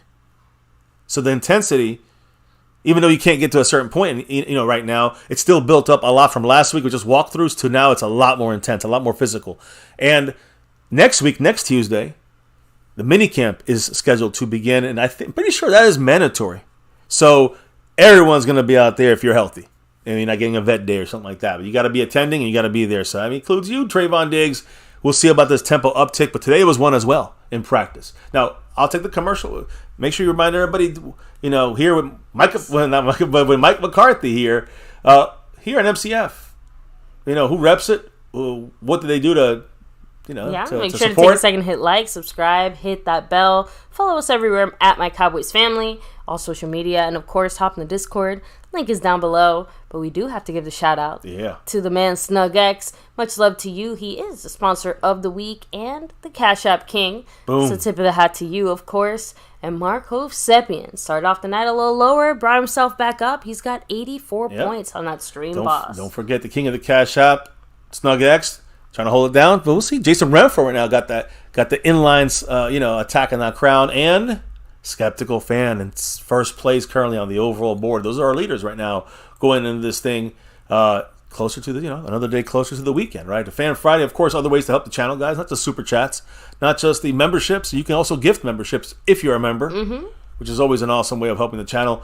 But there's also these other ways here too, guys. Cash App, Venmo, PayPal. Those are going to give you in the Cash App Kingdom range of things. And of course, you want to put that message on screen, just like Super Chat, you can do it to OBS Streamlabs. Appreciate everybody who's done this and the other ways you guys have helped the channel out. Hit that like, hit subscribe, hit that notification bell, and follow us on Twitter, MyCowboysFamily. Here in the chat, if you guys actually, I read somewhere that the more comments in the chat, the more talking in the chat, it actually helps the analytics for YouTube to kind of spread the channel out more. And I also heard somebody say that every 15 minutes someone drops love. Every 15 minutes it pushes the algorithm for YouTube. Read that in multiple places, so I wonder if that's accurate or not. But either way, it's interesting that the little things that could help a channel out, right? In all the ways you guys help us and show the love and the support. Yes. So let's get into today and the practice here.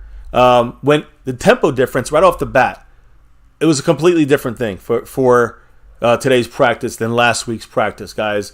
And actually, a lot of people are saying, even in recent years, the tempo was a lot different. So not sure how McCarthy's kind of doing it this time around, but it seems like there's a difference from even past years when we were more physical. Cowboys have been, at least everything is very quick, go on the go. It seems like, again, he wants them knowing everything like it's breathing. Philosophy has changed. It seems like speed is not just one of the bigger priorities defensively, but offensively now. And that's just on the. I don't think it's even on the field, like running wise. I think it's like the way you move, everything, game play plan, call, execution. exactly. Players, doing what they're supposed to do. That's what I'm saying. Everything, it seems like, has been sped up.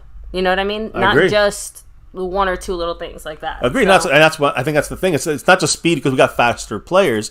It's speed because that's what McCarthy wants to play calls fast. He wants the players to know the plays without thinking, like breathing. That if you can get it like that, you can pretty much do anything at any time and always be in control of the offense or defense. So I think that's a good point there. But the tempo difference, without question, a big difference, not just from last week, from last year's as well.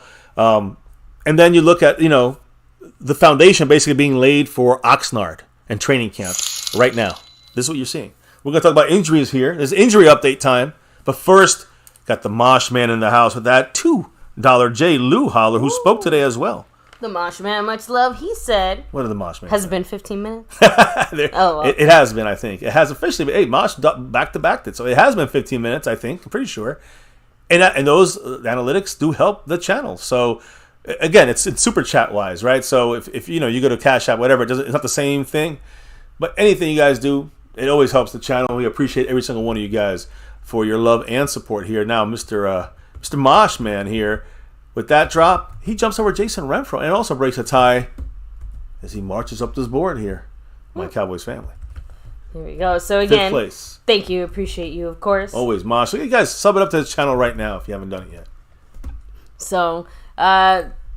You want me to not go? sure. Yeah, I just say I didn't want to I'm going to pop up the video actually of that we have had it put up earlier, and you guys can watch it this way. If it conks out, let me know, and I will reset it so it can work right. And you can always watch this full length video, on our channel after the stream and check it out. And you can comment below whatever it may be. Of course, this is the McCarthy press conference, and we're going to go into the grass field stuff. You see Dan Quinn outside on the grass fields. That was from earlier in the week. Now the Cowboys are inside, and Dan Quinn was wearing a shirt.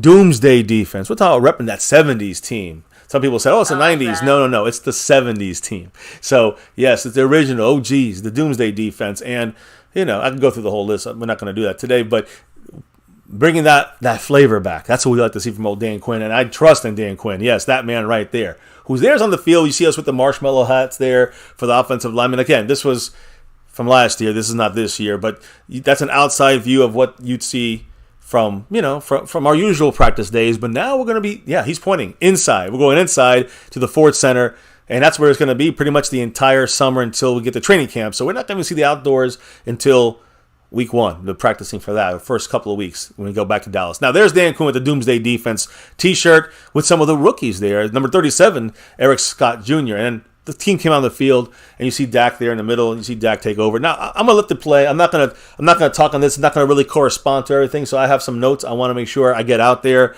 Injuries for this team: DeMarcus Lawrence not out there. Zach Martin not out there. And I say injuries, it's a grain of salt. These guys that they're not injured, but guys that were not on the field, right? So DeMarcus Lawrence, Zach Martin, Dante Fowler, Jonathan Hankins, and Trayvon Diggs. Again, not there 2 weeks in a row on the field. Well, those are the players that were, again, among the players that have not even practiced last week, too. They have basically a lot of vet days for these guys right now on the field. Now, Tony Pollard, that broken left fibula from the playoff game against the Niners. Terrence Steele, that left knee, ACL tear. Both these guys opened practice outside. Now, not by the grass field, but by the rehab field with Britt Brown, who's, of course, the specialist, the rehab specialist for us. Tony Pollard then went inside the Ford Field here and joined the offense for mental reps. He hovered around drills. He stood in alignment with wherever he, as a running back, he would be standing. So he would do that, go through some of that process So, I think he's progressing very well. We saw last week he also had 20 minutes on that field. So Pollard's about managing him. He's good to go. But look at your screen there. Luke Schoonmaker, this was a couple days ago. Look at him now. In a second, you'll see it switch off, and he'll be catching the ball, and he's got a boot on. That was today, guys. So, again, kind of like, wearing a boot during OTAs. He's dealing with what's described as a minor issue, inflammation. So he's going to have a lot of healing time again, guys, before we get to late July in the training camp. Cowboys are not concerned. As you can see, he's out there, second-round pick, able to get hands work, catching the ball on the sideline today. You see Lunda Wells, their tight end coach, right behind him. So, he's still got to work out there. Now, defensively, you see the Micah and the whole crew there. I'm going to keep going and go back to Dak Prescott. First and foremost, guys, threw too many interceptions last year. We talked about this the other day. But from 2016 to 2021... he had the 5th lowest interception rate in the entire NFL. And why is that? I think that Mina Kynes came up with this kind of thing. Basically, the Cowboys had a higher rushing rate on first down last year than we did over the course of Dak's first 6 years and even first 3 years, meaning that we ran on first down so predictably that we set up Dak in bad situations. So when the Cowboys ran the ball on first down in 2022, we were 23rd in the NFL. I'm not going to go to the EPA, but we were 23rd. In 2016 to 2021, when we ran on first down, we were 6th. So it's the way we ran. It's how often. So it's running the ball more is not going to help Dak Prescott. It's going to put Dak Prescott behind the 8 ball more often, as per Mina Kind. So I just want to kind of say that before we get into more Dak talk here in a minute. And, of course, hit up Cowboy Mosh with that $2 holler. Ooh, thank you, Cowboy Mosh. Thank you, Mosh, man. What he said, any timing date on Terrence Steele being 100%? He was last week. He was on the field, but didn't participate in any kind of activities. But he was out there in his jersey. And today he started off on that rehab field with Britt Brown, their rehab guy. So he's just getting back there. Listen, by training camp we should know more, but I'm a little worried about him actually being starting in week 1. I don't know if that's too much. Is that too rushed? We'll have to wait and see on that. As far as actual timing, outside of the general expectation that he should be good to go by the time that the season starts, we haven't really heard any more specifics on the timing of Terrence Steele. So outside of expect him to hopefully be ready to go by week 1, that's all we got, and that's all we've heard. So he at least is progressing really well. Yes, and doing well in his rehab. So on the field pretty much now, every single player outside of Jordan Lewis got the. I'm just saying, as far as injuries, all got kind of not just a green light, but you're doing really well, even better than expected. So just saying, Pollard, Steele, who's the other guy that was hurt? We had a lot of guys that had touch-up surgeries and stuff like that. Exactly. Everyone's back out there. That's why I said everybody to see is Pollard out there running around in a and very see positive way. Pollard running around and to see Terrence Steele just progressing a little bit ahead of schedule. That's what we want to hope for. As far as getting on the field 100%, still got to wait on that, I think. But I'm hopeful he got there by the first couple of weeks, at the latest, on that field, full health, 100%. So I'm looking at that constantly. That's a major piece of our offensive line, and would help us have a guard that's more secure, like a Tyler Smith at the left guard, right? So anyways, let me get back to Dak Prescott here for a second, guys. Observations when it comes to Dak in this practice. You can look at some of the. I mentioned this in this video you're seeing on your screen, but Dak's issues he had last year. Of course, he had career high 15 interceptions last year, but half of those interceptions were off of players' hands, tipped in the air, dropped. Guess what happened today? Cowboys are doing a short red zone drill. Peyton Hendershot in the end zone. Dak perfect pass. He tipped it up in the air. And guess what? Our 6th round rookie cornerback that we went up to get, the Dan Quinn guy, Eric Scott Jr. was there for the interception. Great for, Scott. Awesome. But, But Hendershot, last year in the Tennessee game on Thursday night, he tipped the ball up in the air and it cost us an interception. That's 2 that we know it's happened. One in practice, one in the game. Hendershot's got to be a little more for sure shots when he goes for a catch. Not tipping that ball up in the air. He's got to be more sure-handed. So I don't like to hear that about Hendershot. Now, Dak didn't have a great day either. Let me put it that way. It was a lot of overthrows from Dak today. Okay. But no, just saying, but not ideal. But his best throw, I would say, probably that everybody has seen since the OTAs have been available to the media the last 2 weeks. There was again, it's not full speed. Remember that, guys. It's not full speed, but it was a backline bullet to Michael Gallup down the field.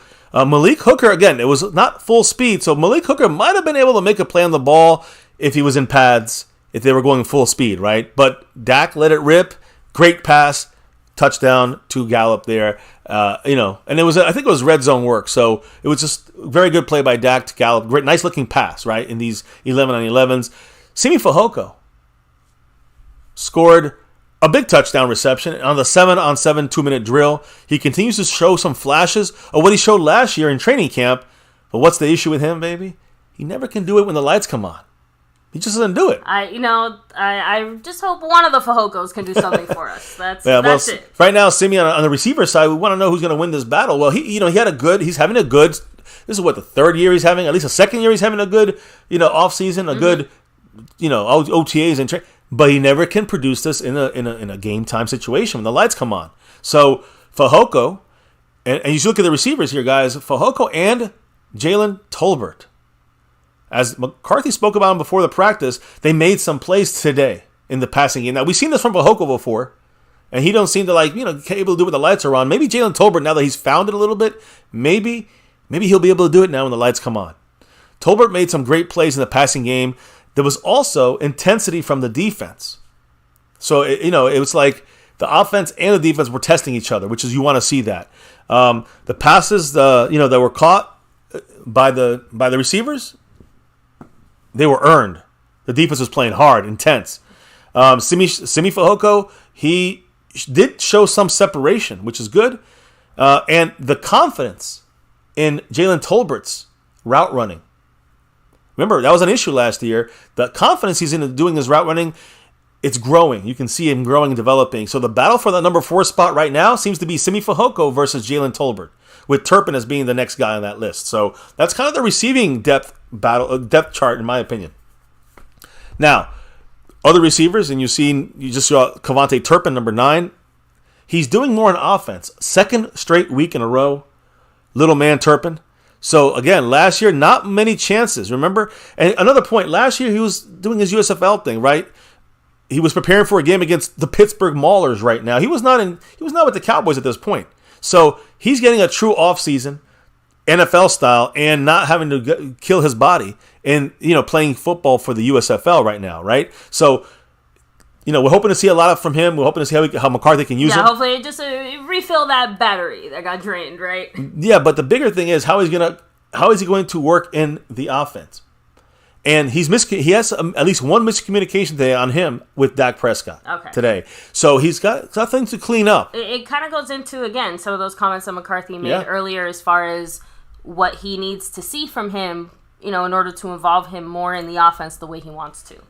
And that's the thing, is that will he be a guy that is going to be able to have enough worth to put him in the offense? That's why they're working him now a lot. Not really he's gonna be that guy, but more if he can be that guy, if he can do this. So now that's the receiving side of things.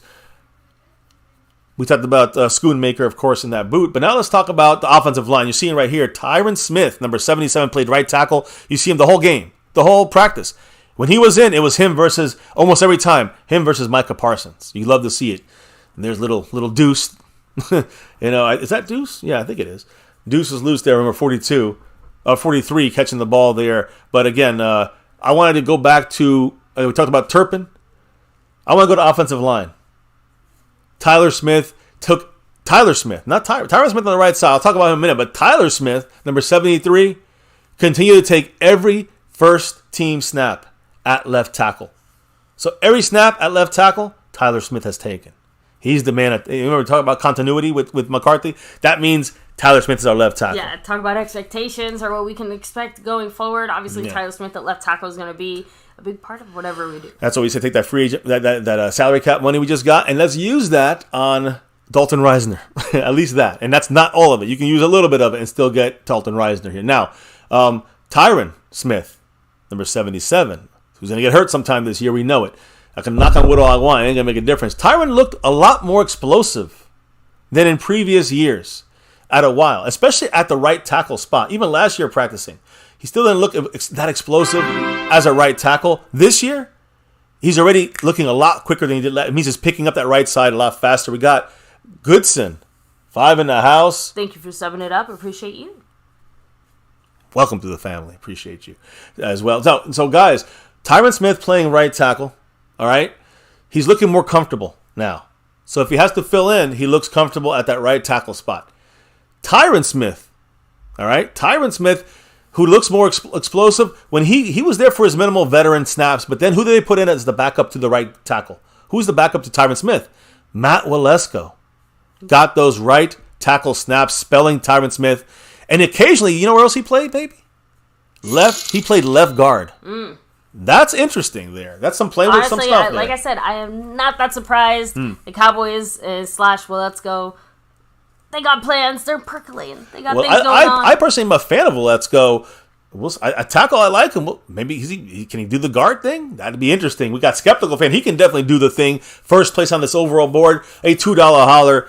It takes Marco Seppian down to 76 points. What did the man say, Mr. Skeptical Fan? 250. I'm sorry. Yeah. He said, "Has it been 15 minutes since the last super chat?" The $2 holler. It's been around that. Again, it's in that. I don't think it could be. They want it to be like within 15 minutes is I think what they say. So if it's 10, you're good. You know what I'm just saying. But that's what.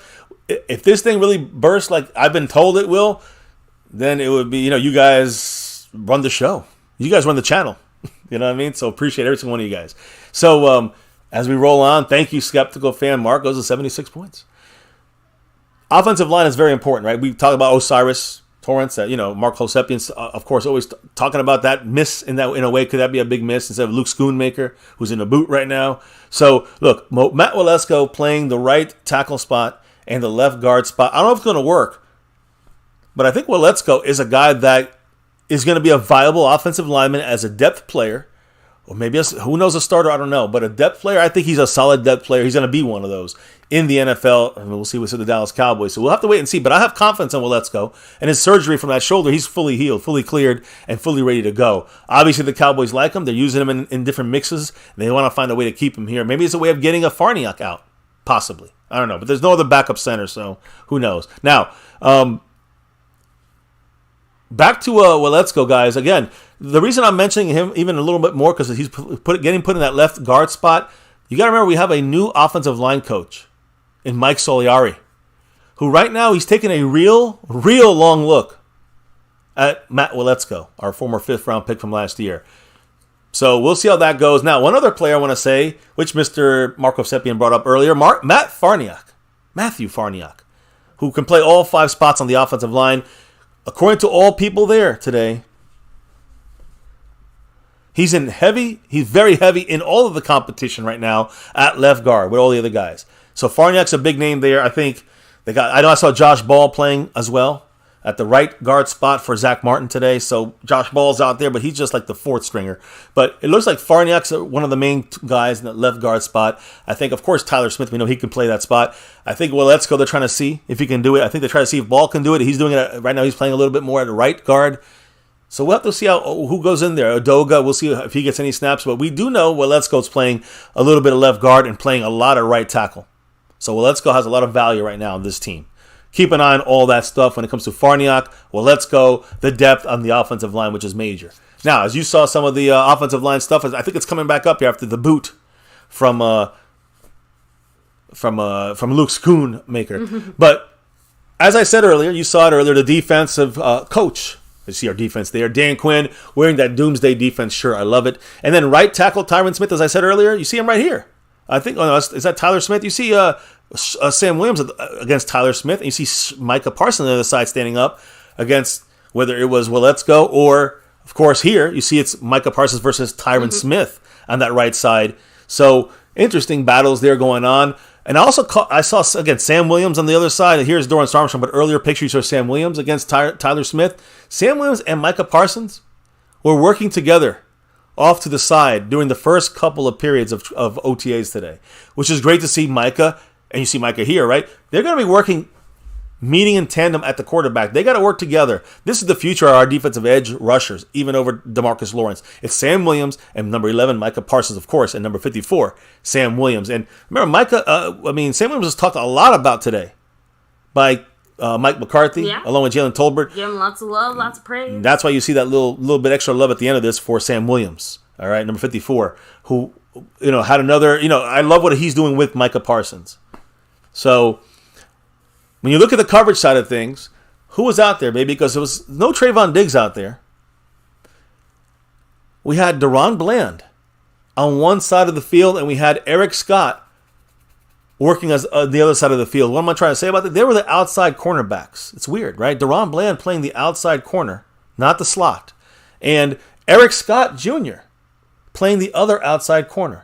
They're really testing these. This is right now is practice time. That's why you get interpreting a lot of plays. Honestly, to me, this just seems like they're trying to see how they look getting these types of reps at that spot. Spots that are not. At least that's how I take it. Yeah, they're getting number ones. They're getting number ones here, and they're getting it in different spots than they're maybe used to. Eric Scott didn't think he was going to get this right away, and the whole thing is we don't have Trayvon Diggs.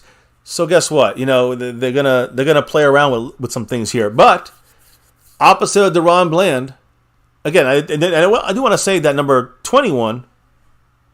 Stephon Gilmore was also, of course, in the practice, but he got minimal snaps today. It was mainly Deron Bland on one side and Eric Scott Jr. on the other. Now, they took first team reps. Trayvon Diggs did not practice, and you know who else didn't practice? Deshaun Wright. Both guys who would be playing the outside guys, and Gilmore, of course. None of them really practiced today, so it was all backups. See Gilmore running through a little walkthrough there. He doesn't have his helmet on, the other guys do. So that means that he just got a couple snaps, and then you saw the tandem of Deron Bland on the outside and Eric Scott Jr., the rookie, on the other side as the outside cornerbacks. The question is, and again, Deshaun Wright was on the field. No Trayvon Diggs on the field. Deshaun Wright was on the field, but as a spectator. The question I have is, who was playing slot? Who was playing the nickel defensive spot? And Jordan Lewis is probably the guy doing that, but Kelvin Joseph also got to work at his new position, which is, of course, now nickel cornerback, slot corner. We talked about this for the last 10 days or so, the last week or so. Despite his absences, guys, again, the thing is this. He stayed on the far field with the younger players on the 11-on-11 periods early in practice. So they kept them away from the starters. They kept them with the rookies and the second-year guys.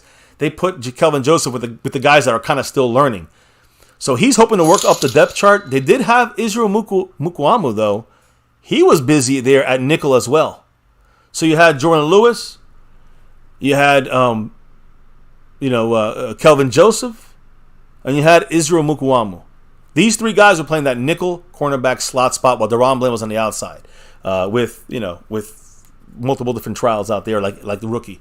Eric Scott Jr. So we see here a drop here from the man Marco Seppian with that $2 holla. Mahalo, Mark. Appreciate you. And he said, "Oh no, not Nashawn." There goes the season. Oh. Yeah, exactly right. I mean, Deshaun Wright. Listen, the good thing is it's only OTA. He's slipping through right now. Again, if he's the kind of guy that needs as many reps as possible because he could, one day lose his job here, right? I mean, that's nothing secured here. Deshaun Wright hanging on by a thread. Eric Scott right there, number 37 on your screen, on the left side of Dan Quinn, or on the left side of the screen. He's the one that came up with a pick. He's the one that was out there starting. He's the one that was making a little bit more, more noise for an OTA, guys. Take it with a grain of sand. Much love, Mark. Appreciate you. And yes, it's been under 15 minutes, I think, or right at the cusp. So appreciate that. And the analytics, it's helping. Much love, Mark. Now, I do want to finish with I'm just saying, a nickel, I think it's important to note that without Deron Bland as one of the nickel cornerbacks, it was Jordan Lewis for some of the snaps, I guess, minimal snaps. And then a lot more of Kelvin Joseph and Israel Mukuamu as the depth cornerback spots. So just they're just playing around right now, the Cowboys. They're just kind of figuring things out. The last thing I want to speak on, baby, is the special teams. We're at the end here, baby. Just your quotes. All right. So, special teams. Malik, I know you always love special teams. Malik Davis, running back. Deuce Vaughn, rookie running back, number 43. And Kavontae Turpin, all three of them were taking punt return reps, kick return reps at the Cowboys OTAs today. So, the first day it was just Turpin. Now, it's Turpin, Deuce Vaughn, and Malik Davis. These three guys can do all that stuff. I'm talking to you, Turpin. He's got to watch himself here. He does not. If he gets miscommunication on offense, it's going to be a problem for him to be on this offense, and then it's going to be a problem for him to be on this team. So it's a very important time. They're trying him a lot to see what he's going to fail at and what he can overcome. So we're going to see. Now, as far as the returns, those were the returns. Now, what about kicks, field goals? Baby, the kicker spot. Tristan Vizcaino, our only kicker on our team, he attempted a total of 10 field goals. And out of those 10 field goals, 2 of them were warm-ups. Okay. All right? But overall, he went 8 for 10. I think he made both his warm-ups. And I think he made 6 out of 8 field goals on the field. All right. He missed from 44 yards, and he missed from 55 yards. He made 2 warm-up kicks. The longer one was from 43. Then he went 6 for 8 during a sequence that started from 33 yards and went all the way to 55 yards. Vizcaino, again, missed wide left from 44 and wide right for 55. And again, let me reiterate, he's the only kicker currently on our Cowboys roster. So let's go spend some of that money on a kicker, too. An offensive guard and a kicker. A left guard and a kicker. Marco Sepien in the house. Mahalo to you again, Mark. Up to 83 points on that stream, boss. After that, 5 on it. Ooh, he said, I see only 2 glaring weaknesses. One is the O-line depth. Mm-hmm. Second, our D is very reliant on Parsons. If Parsons goes down and we don't have another oh shit guy. I mean, it's hard. I mean, I think most teams don't have a second oh shit guy. Like that kind of oh shit guy, right? Not that same impact, but because I think of the position that Micah plays and is in, I think it makes our defense seem even more reliant on Micah Parsons. So we did try to see us try to break away from a little bit of that Micah dependency, but at the end of the day, that is what makes Micah here's the so thing. special. Let me ask you a question. He is such an impactful player when he's out. Let me ask you a question. If Aaron Donald goes down for the Rams, I think everybody else loses too, right? Oh yeah. And everybody now they don't have that oh shit guy. What about what TJ Watt goes down? Do they have another truly oh shit? They had Bud Dupree. He's gone though. So do they have any other oh shit guys? I'm asking. I want to know which team has 3 or 4 oh shit guys on defense. I'm just saying, Mark, that's what if he goes down, yeah, we're in trouble. Like any team that has their best defensive player go down is in trouble, right? So as long as we don't have so many spots for oh shit guys. I mean, most teams only have 1 on defense, or some don't have any. Let's be real. Exactly. So, just throwing it out there. Just being fair here, Mark. I'm being fair. Skeptical did ask, I'm trying to figure out why Bossman Fat is so hype. His 2nd round pick. And Bossman was supposed to be, our starting corner. And he's been a fucking bust. Entering this 3rd year is hanging on by a thread. Hanging on. So, anyway, those are the kind of things here in the chat real quick. And much love to Mark. Mark. Again, with that drop. And he's moving closer and closer. Although Skeptical has got still a bit of a little lead over Marco Sepien. Now, OTA practice, just to finish this up, and then we're going to go after practice. There was a couple of quotes we want to mention from about 4 or 5 different players. Important. So we'll get the other quotes for the rest of the week, right? Friday, Fan Friday, and the weekend. But just really quick, I wanted to say this, baby. Defensive backs, you see, Stephon Gilmore there. Eric Scott, rookie, rotating with the number 1s early in practice. So was Jalen Tolbert on offense, and Simi Fehoko going in as a number 1. Both those guys. Tolbert looks more comfortable, but did have a drop. Now, Osa Odigizua and Tyler Smith, they got physical without pads. Oh. So we love to see that. And multiple overthrows by all the quarterbacks, including Dak, in the red zone work. Although one of them, Hendershot tipped up in the air and was intercepted by the rookies, Eric Scott. Any kind of new offensive scheme, not surprised that the first few days look a little bit rougher as we're figuring shit out. So. And then Brandon Cooks, winning consistently off the line of scrimmage, getting the immediate separation and burst down the field. So again, if they want to go and double him, that's fine. That's fine with me. Gallup should have enough separation on the other side. We should have, the awesomeness of number 1 receiver CeeDee Lamb. So I'm cool with that. Brandon Cooks can do that consistently. Our offense is gonna cook with Brandon Cooks. You know what I mean? Hey, so let's get in the kitchen. So get to chefing. Oh God, that scared me. That was like a whole. It just sounded different on my side. I don't know. Much love to Marco 7 with that. 1, 2, 3, 4, 5 on it. Woo. The man from Hawaii. Much love to you as always. What did he have to say? Rams' entire D-line is sick. The 80s Giants had LT and a slew of linebackers. New Orleans in the 90s had Vaughn and a ton of linebackers like Mills. Who do we have? Solid, not oh shit guys. I'm with you, but again, think about you just named like the 3 best defenses in the history of football. Like the Giants And I saw those Giants. I know Burt. I know what's his name, Burt, and they had Harvey Martin. And I've seen them live. I've seen them all live. So I know the Giants had a damn good offensive line. But Taylor went down. They didn't really. They would not be able to have the dominance they had on that defense. Same thing with the Bears. If you look at Richard Dent. Same thing with the Ravens with Ray Lewis. Who was the other guys he mentioned there?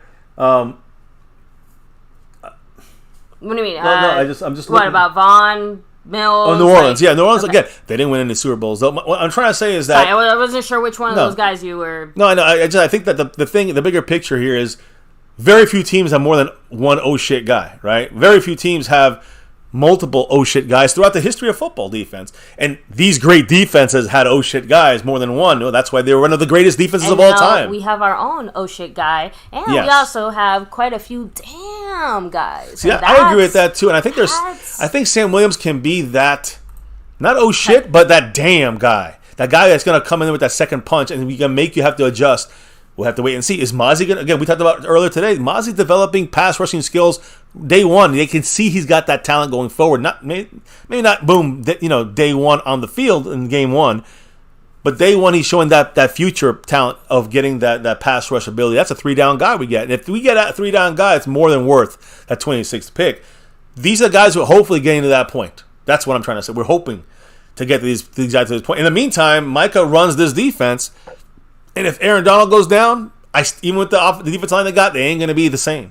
Major. Those other oh shit guys won't be as oh shit. They'll be like, they're pretty good.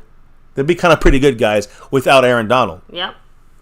We make other guys on this team fake oh shit guys the way you got little fake oh shit guys on other teams, a great defensive dominator, piece in there. Mm-hmm. So, anyways, I don't want to think about Micah getting hurt because that's the last thing we want to see, right? That's the last thing we want to think about or hear. But, that's the key. Of course, if one of your main players get hurt on any of your teams, any team in the NFL, it's probably going to be really tough to hang in there for the rest of that year and win a Super Bowl. So. Agreed. But that basically goes for pretty much any team. Yeah. The fact that we got through that loss of Dak Prescott as smoothly as we did, again, it's a miracle. Still hard to wrap your head around. I agree. That's probably why Mike McCarthy kept his job as our head coach. Well, and they're so apt to let Kellen Moore walk. He certainly earned it. I will give you that. Now, we got discussions from the players here, so we're gonna wrap it up with the discussion portion of the players speaking. And I know actually, it's always like 8 or 9 guys that speak, but some other guys, they speak for a minute or two and they'll trickle that stuff out. The transcripts and stuff come out maybe in a couple days or tomorrow. We'll give you the rest of that info. I want to go with the main core of our guys. So baby, I don't know anything what's going on. Who are we kicking it off with tonight? Well, we have to start on the offense with Tony Pollard. TP. So, which again, I can't remember who it was that asked earlier about injuries, like most of our hurt guys and stuff. But Pollard said he's going to be fully ready to practice. In regards to that injury he has, he also said he feels ready now. Quote, "I would say I'm not really limited at this point." He also added in there that he is ahead of schedule. So, a plus one there. Back 20. To my earlier comment that I had made. He said, "It's just being smart with it, just trying to work my way back in slowly and make sure I'm in tip-top shape when I get out there so it's not a fall-off." So, yeah, can't really have a fall-off on a tag year. So, yeah. He also threw in there that, quote, "Honestly, I feel faster. I mean, we've got great trainers. Working with Britt Brown on the bands, I don't know for how many months we've been going since the season was over. I just feel like I got a lot of juice in me left." So, I love that. You that's all you want to hear. If he's feeling like he's a little faster, ooh, man, I love it. I know. I mean, speed is the name of the game. And hey, listen, Tony Pollard's a little bit faster. Imagine how much better, a little bit better he's going to be. Maybe a lot better. Yeah, he had it in there for the most part. It's pretty much, I look at it as the same thing. The way I come in for work, day in, day out, give my all, work hard, and just let the rest take care of itself. But I'm definitely ready for the opportunity. So, and again, some of the things that he has been doing, he said, quote, "I would just say just being more aggressive in my off-season training. It really wasn't much of an off-season. I had the injury in the playoffs, surgery 2 days later, and since then I've been doing training, just trying to make sure I'm back and ready to go for the season. So just attacking the offseason a little harder. So Tony Pollard, I mean, he's, again, couldn't do much. You remember Dak when he, had his issue. He took him a while to get back on that field and work his way back. So Pollard is kind of, I think, a little bit ahead of schedule with his surgery. Again, not as bad as Dak's, but it happened a lot later in the season, right? So he's out there. He's running around, moving around. I love the direction of Tony Pollard's, rehab from this injury. So Pollard, by the way, said that he is not really thinking about his future contract either, right? Like when it comes to money stuff, he said specifically, quote, "For right now, I'm just letting my agent and the ownership handle that. Just focus day by day, coming in, doing what I have to do." Now, I actually disagree just because, he's playing on the tag. Like, he got his money for this year. So his number one focus is, like he said, getting healthy, getting better, getting out there. Yeah, that's how he focuses on his money. Getting the opportunity to get out there and do his thing at full speed and full strength. He does that. He's gonna hit. He's in the biggest bucks you can hit in being Tony Pollard and being a running back right now. The final thing here from Pollard: I'm never just satisfied to where I feel like I did enough. I feel like every year I can get better. I can improve in different areas in my game, and just over time see where it takes me. Again, that's the goal, right? Now, I will say this about Tony Pollard: 16.1%. Listen to this: 16.1% of Pollard's rushing attempts went for 10 yards or more. That is incredible. That's an incredible number, guys. I don't have to tell you guys, that's number one among all running backs last year. Again, 16% of his runs go for 10 yards or more. That is very hard to do. Pollard did it. And that's not catching the ball and then running. That's running the ball. So that's incredible. Pollard, again, he's going to show people that, he's worth that money. I think if he's back strong and the Cowboys use him right, he's gonna ching another team, but he's gonna get that money in another team probably. So CeeDee Lamb, guys, also spoke, and then after this we'll move on to the defensive players. But CeeDee Lamb, when he was asked as far as his contract extension, right, and can it be a distraction, he said, quote, "I'm gonna be 100% honest. I'm not even distracted. The money, I'm definitely worried about it, but it's not nothing that's really on my mind every day that I wake up or when I come in the building. I don't really think about how much money am I going to get. I'm just all about coming in, showing my worth, and then letting everyone else handle that." Saying the right things. So he also said, as far as his looming contract talks, because, you got to talk about it eventually, he said, "It's going to be 100% honest. I'm not distracted.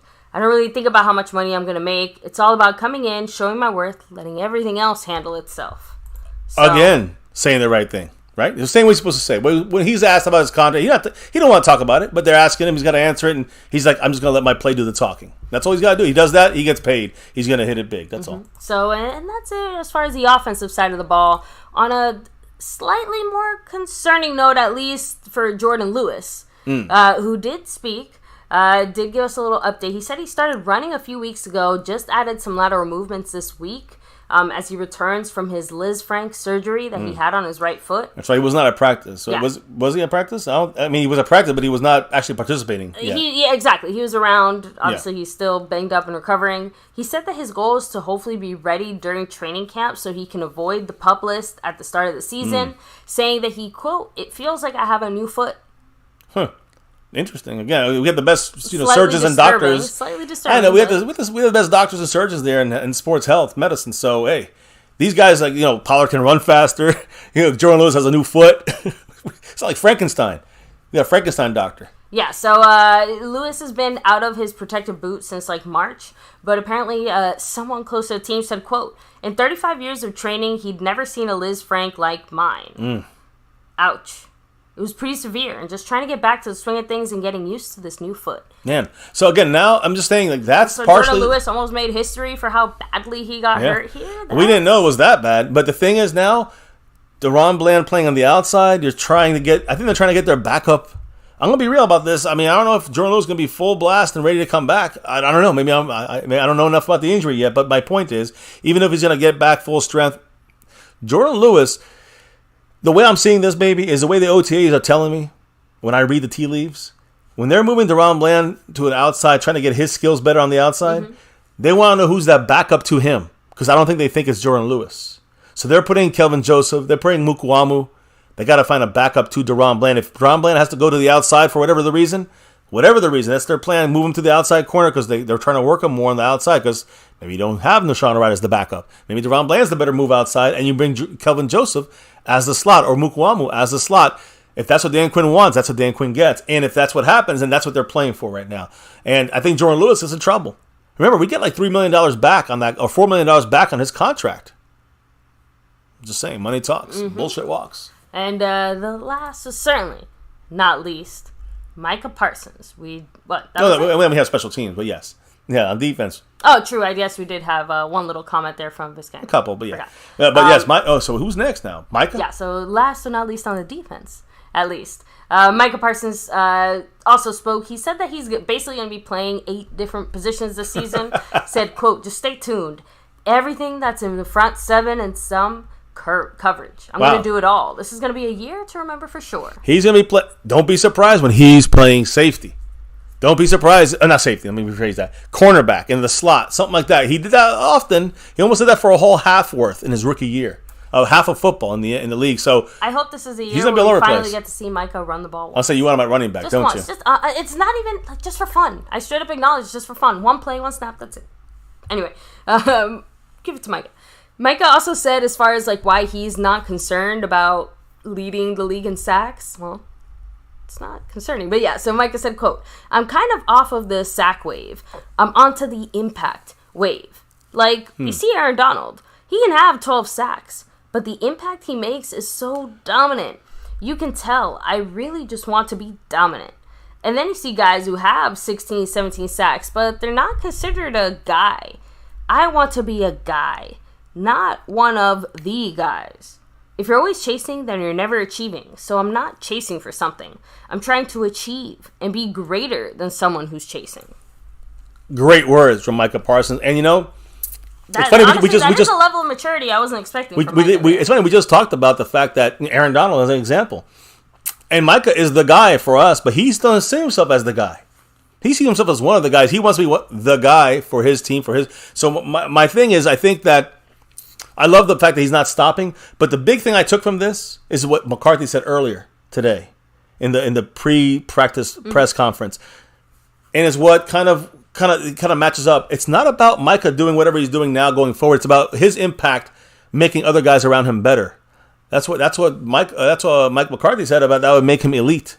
That's how he's going to get to that elite stage, a full-time, consistent elite player, is by making everybody else just greater, better, more efficient when you're on that field with them, which he's done. But he wants to get better at that too. So that's what the Aaron Donald comparison was from Micah Parsons. It was, Aaron Donald gets 12 sacks, but he caused 30 other sacks. Yeah. You know what I mean? So I just think it's interesting to see that he is, like I said, growing and maturing. Micah said also, as far as his usage, he said, we're doing a lot of special things. I don't want to give a lot away right now, but it's going to be a really cool year. I'm probably going to play like 8 positions this year. Don't even ask me which ones. And I know I read that other part, but it's more about the fact that Micah's just letting on that defensively, the Cowboys have even more new and specialized things to bring for us. Yes. I love it. Now, I will say Micah also, he didn't say this, but he tweeted this about Madden. He has the MUT golden ticket, EA Sports MUT. He's basically he says it's the best card ever. It's his card. He got the ultimate team card there. He got a ranking of 99, and he had speed 99, acceleration 99, strength 91, tackling 95, 95 for, I don't know what that is, PRC, BSY, I don't know what that, Bush, I don't know, 99 across the board except for like 2 categories.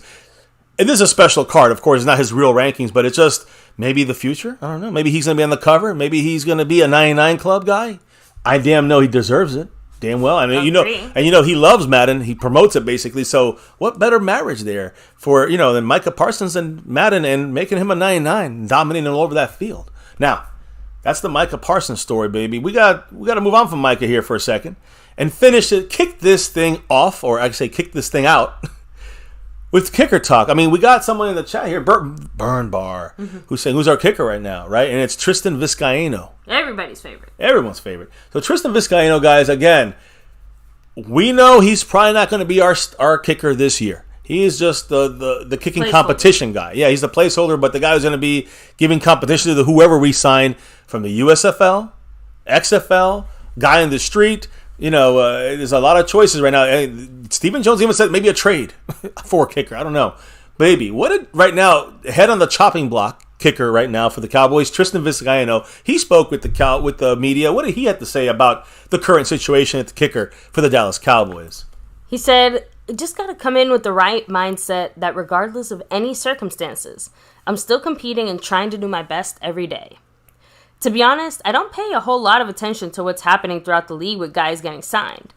I usually hear somehow, but as far as I'm concerned, I've always been in a competition at this time of year, heading into training camp.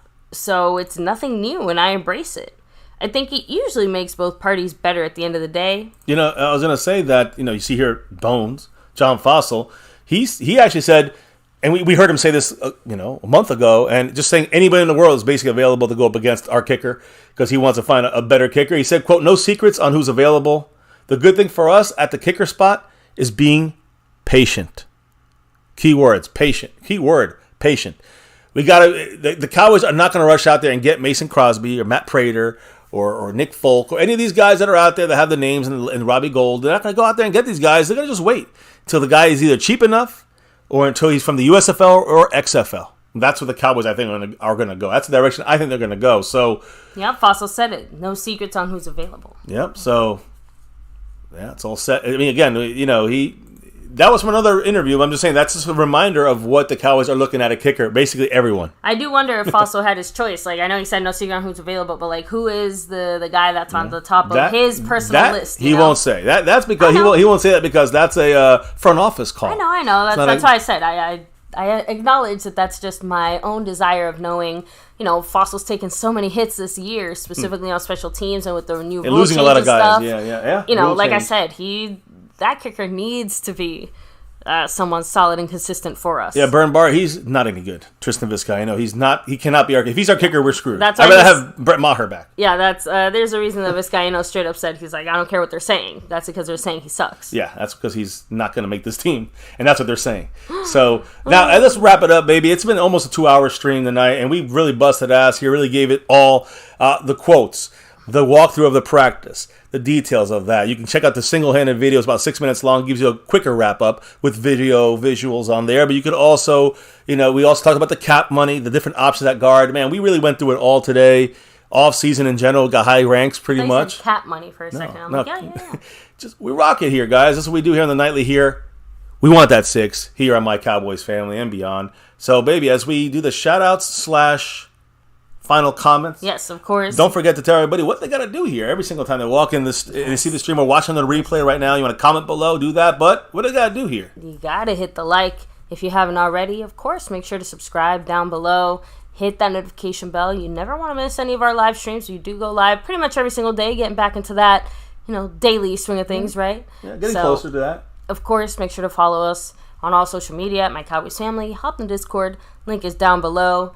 Shout out one last time there to the sponsor of the week / Cash App King SnugX. Yeah. Shout out to you, of course, Marco Seppian, stream bossing it, 88 points. He's building it back up a little bit. SnugX, the Cash App King. He's also sponsor of the week. The leader, Jason Renfro in the Cash App, and you see right above him, Skeptical Fan, the overall leader right now, a little bit in front of Marco Seppian, who's in second place. So we'll see how that battle continues during this week. Right now, no gifted membership, so no one's on that board this month, I should say. But Skeptical Fan was the big winner, much of the star level and above. Appreciate everybody in the house hitting that like, subscribe, notification bell, and subbing it up, growing the channel, growing the family. And in less than a month, it's going to be over 6 years here on YouTube for us on My Cowboys Family. Crazy. So on 6, we're almost there. We're almost at 6, guys. So we can't do this without your love and support. Got to say that again. And those that not just hitting that like and subscribing and all that good stuff. Of course, you got the Cash App and the Venmo and all that stuff. You got the membership. You got the gifting. You got the super chats. But tonight, I got to give special love to those that shouted it out and dropped it tonight here. So, I guess I'll shout it out. And they dropped it. Skeptical Fan back in that star level membership. Much love to him. He also gave that a previous drop today on another video. Another drop here tonight. Dwayne Broussard also, much love to the top dog. Jason Renfro, our Cash App leader. Marco Seppian. the man from Hawaii. Much love. He's our Cash App. He's our stream boss, as you can see, with 88 CD Land points. And, of course, never forget the man, Cowboys Mosh. He's always got those jerseys, playing poker, TTC in it, always repping that star over everything. So much love to all you guys, all the love, everybody in the chat, baby. Shout out / final comments. Yes. So, Burn Bar, much love to you. Have a great night. Taking some inspiration there from a song, I see. Cowboys Mosh, of course. Much love to you guys. Make sure to sub it up. Show Mosh Man some love. Make sure you run over there right after this stream ends. As soon as they hear the beat ending and it closes out, jump over there. When you drop the beat, you run to Mosh's.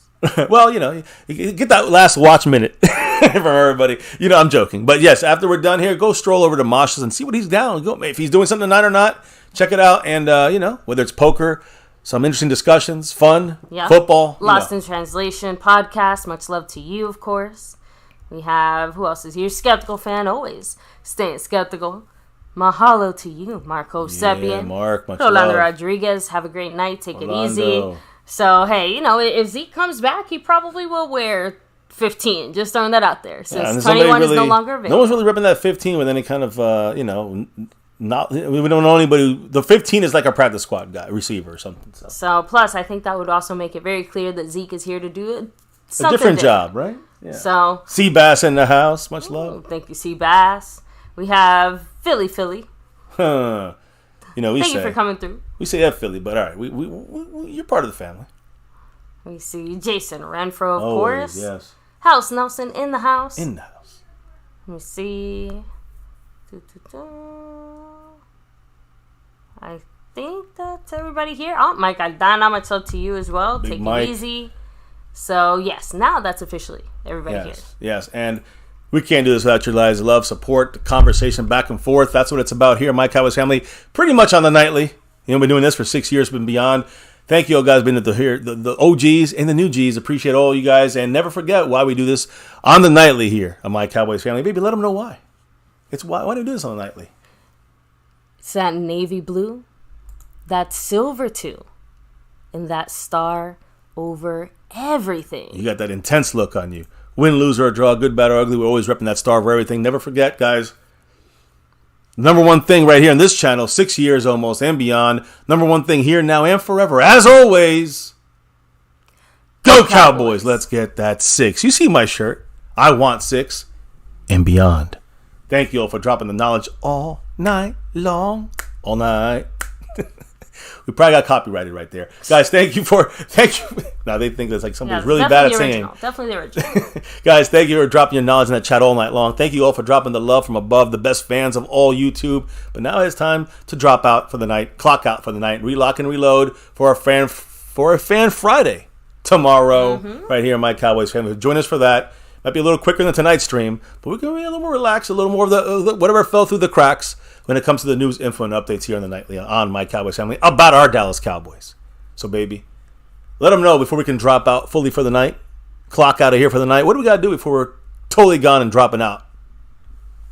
We got to drop the beat. I like how you did that. You were talking as me. We dropped the beat, guys. It's a wrap right here on My Cowboys Family. Another one in the books. Remind those Eagle fans. Basic mathematics, no matter where you are on this earth, this planet, this universe. 5 is always greater than 1. And added together, we want 6 and beyond. Guys, thank you for once again doing it with us. Dropping the knowledge, talking it out here about our Dallas Cowboys. And we actually got everything updated. Week 2 of OTAs kind of coming to a close. And you're seeing right here a lot of the big names we discussed, a lot of big topics, whether it's McCarthy bringing it up, whether it was something injury related or disappearing from the field, or just a lot to count on with some of these guys. Well, you see it all here in every angle. Can't wait to see as this offseason continues what we're going to bring to the table with a lot of these veterans, these I'm going to say these young vets, these new vets, and these rookies. I can't wait. You know what I want to see too? There, Mike McCarthy, the scheme on offense. Ooh, that could make the difference in a huge way. We'll see, Big Bubble. We'll see. Here in MCF, it's always about that navy blue, that silver too, that star over everything. Never, ever forget the number one thing right here, My Cowboys Family. Much love to everyone in the house. We'll see you back tomorrow for another one, Fan Friday style, and the weekend. Take care, everybody. Stay safe. Peace. And of course, never ever forget, Go Cowboys!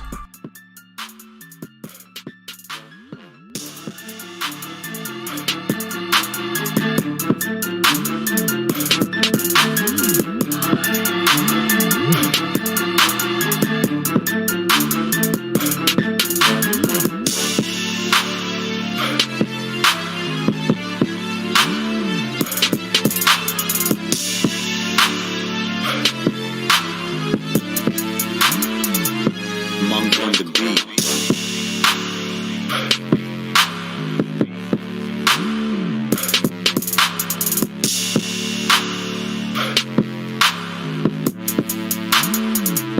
Monk on the beat.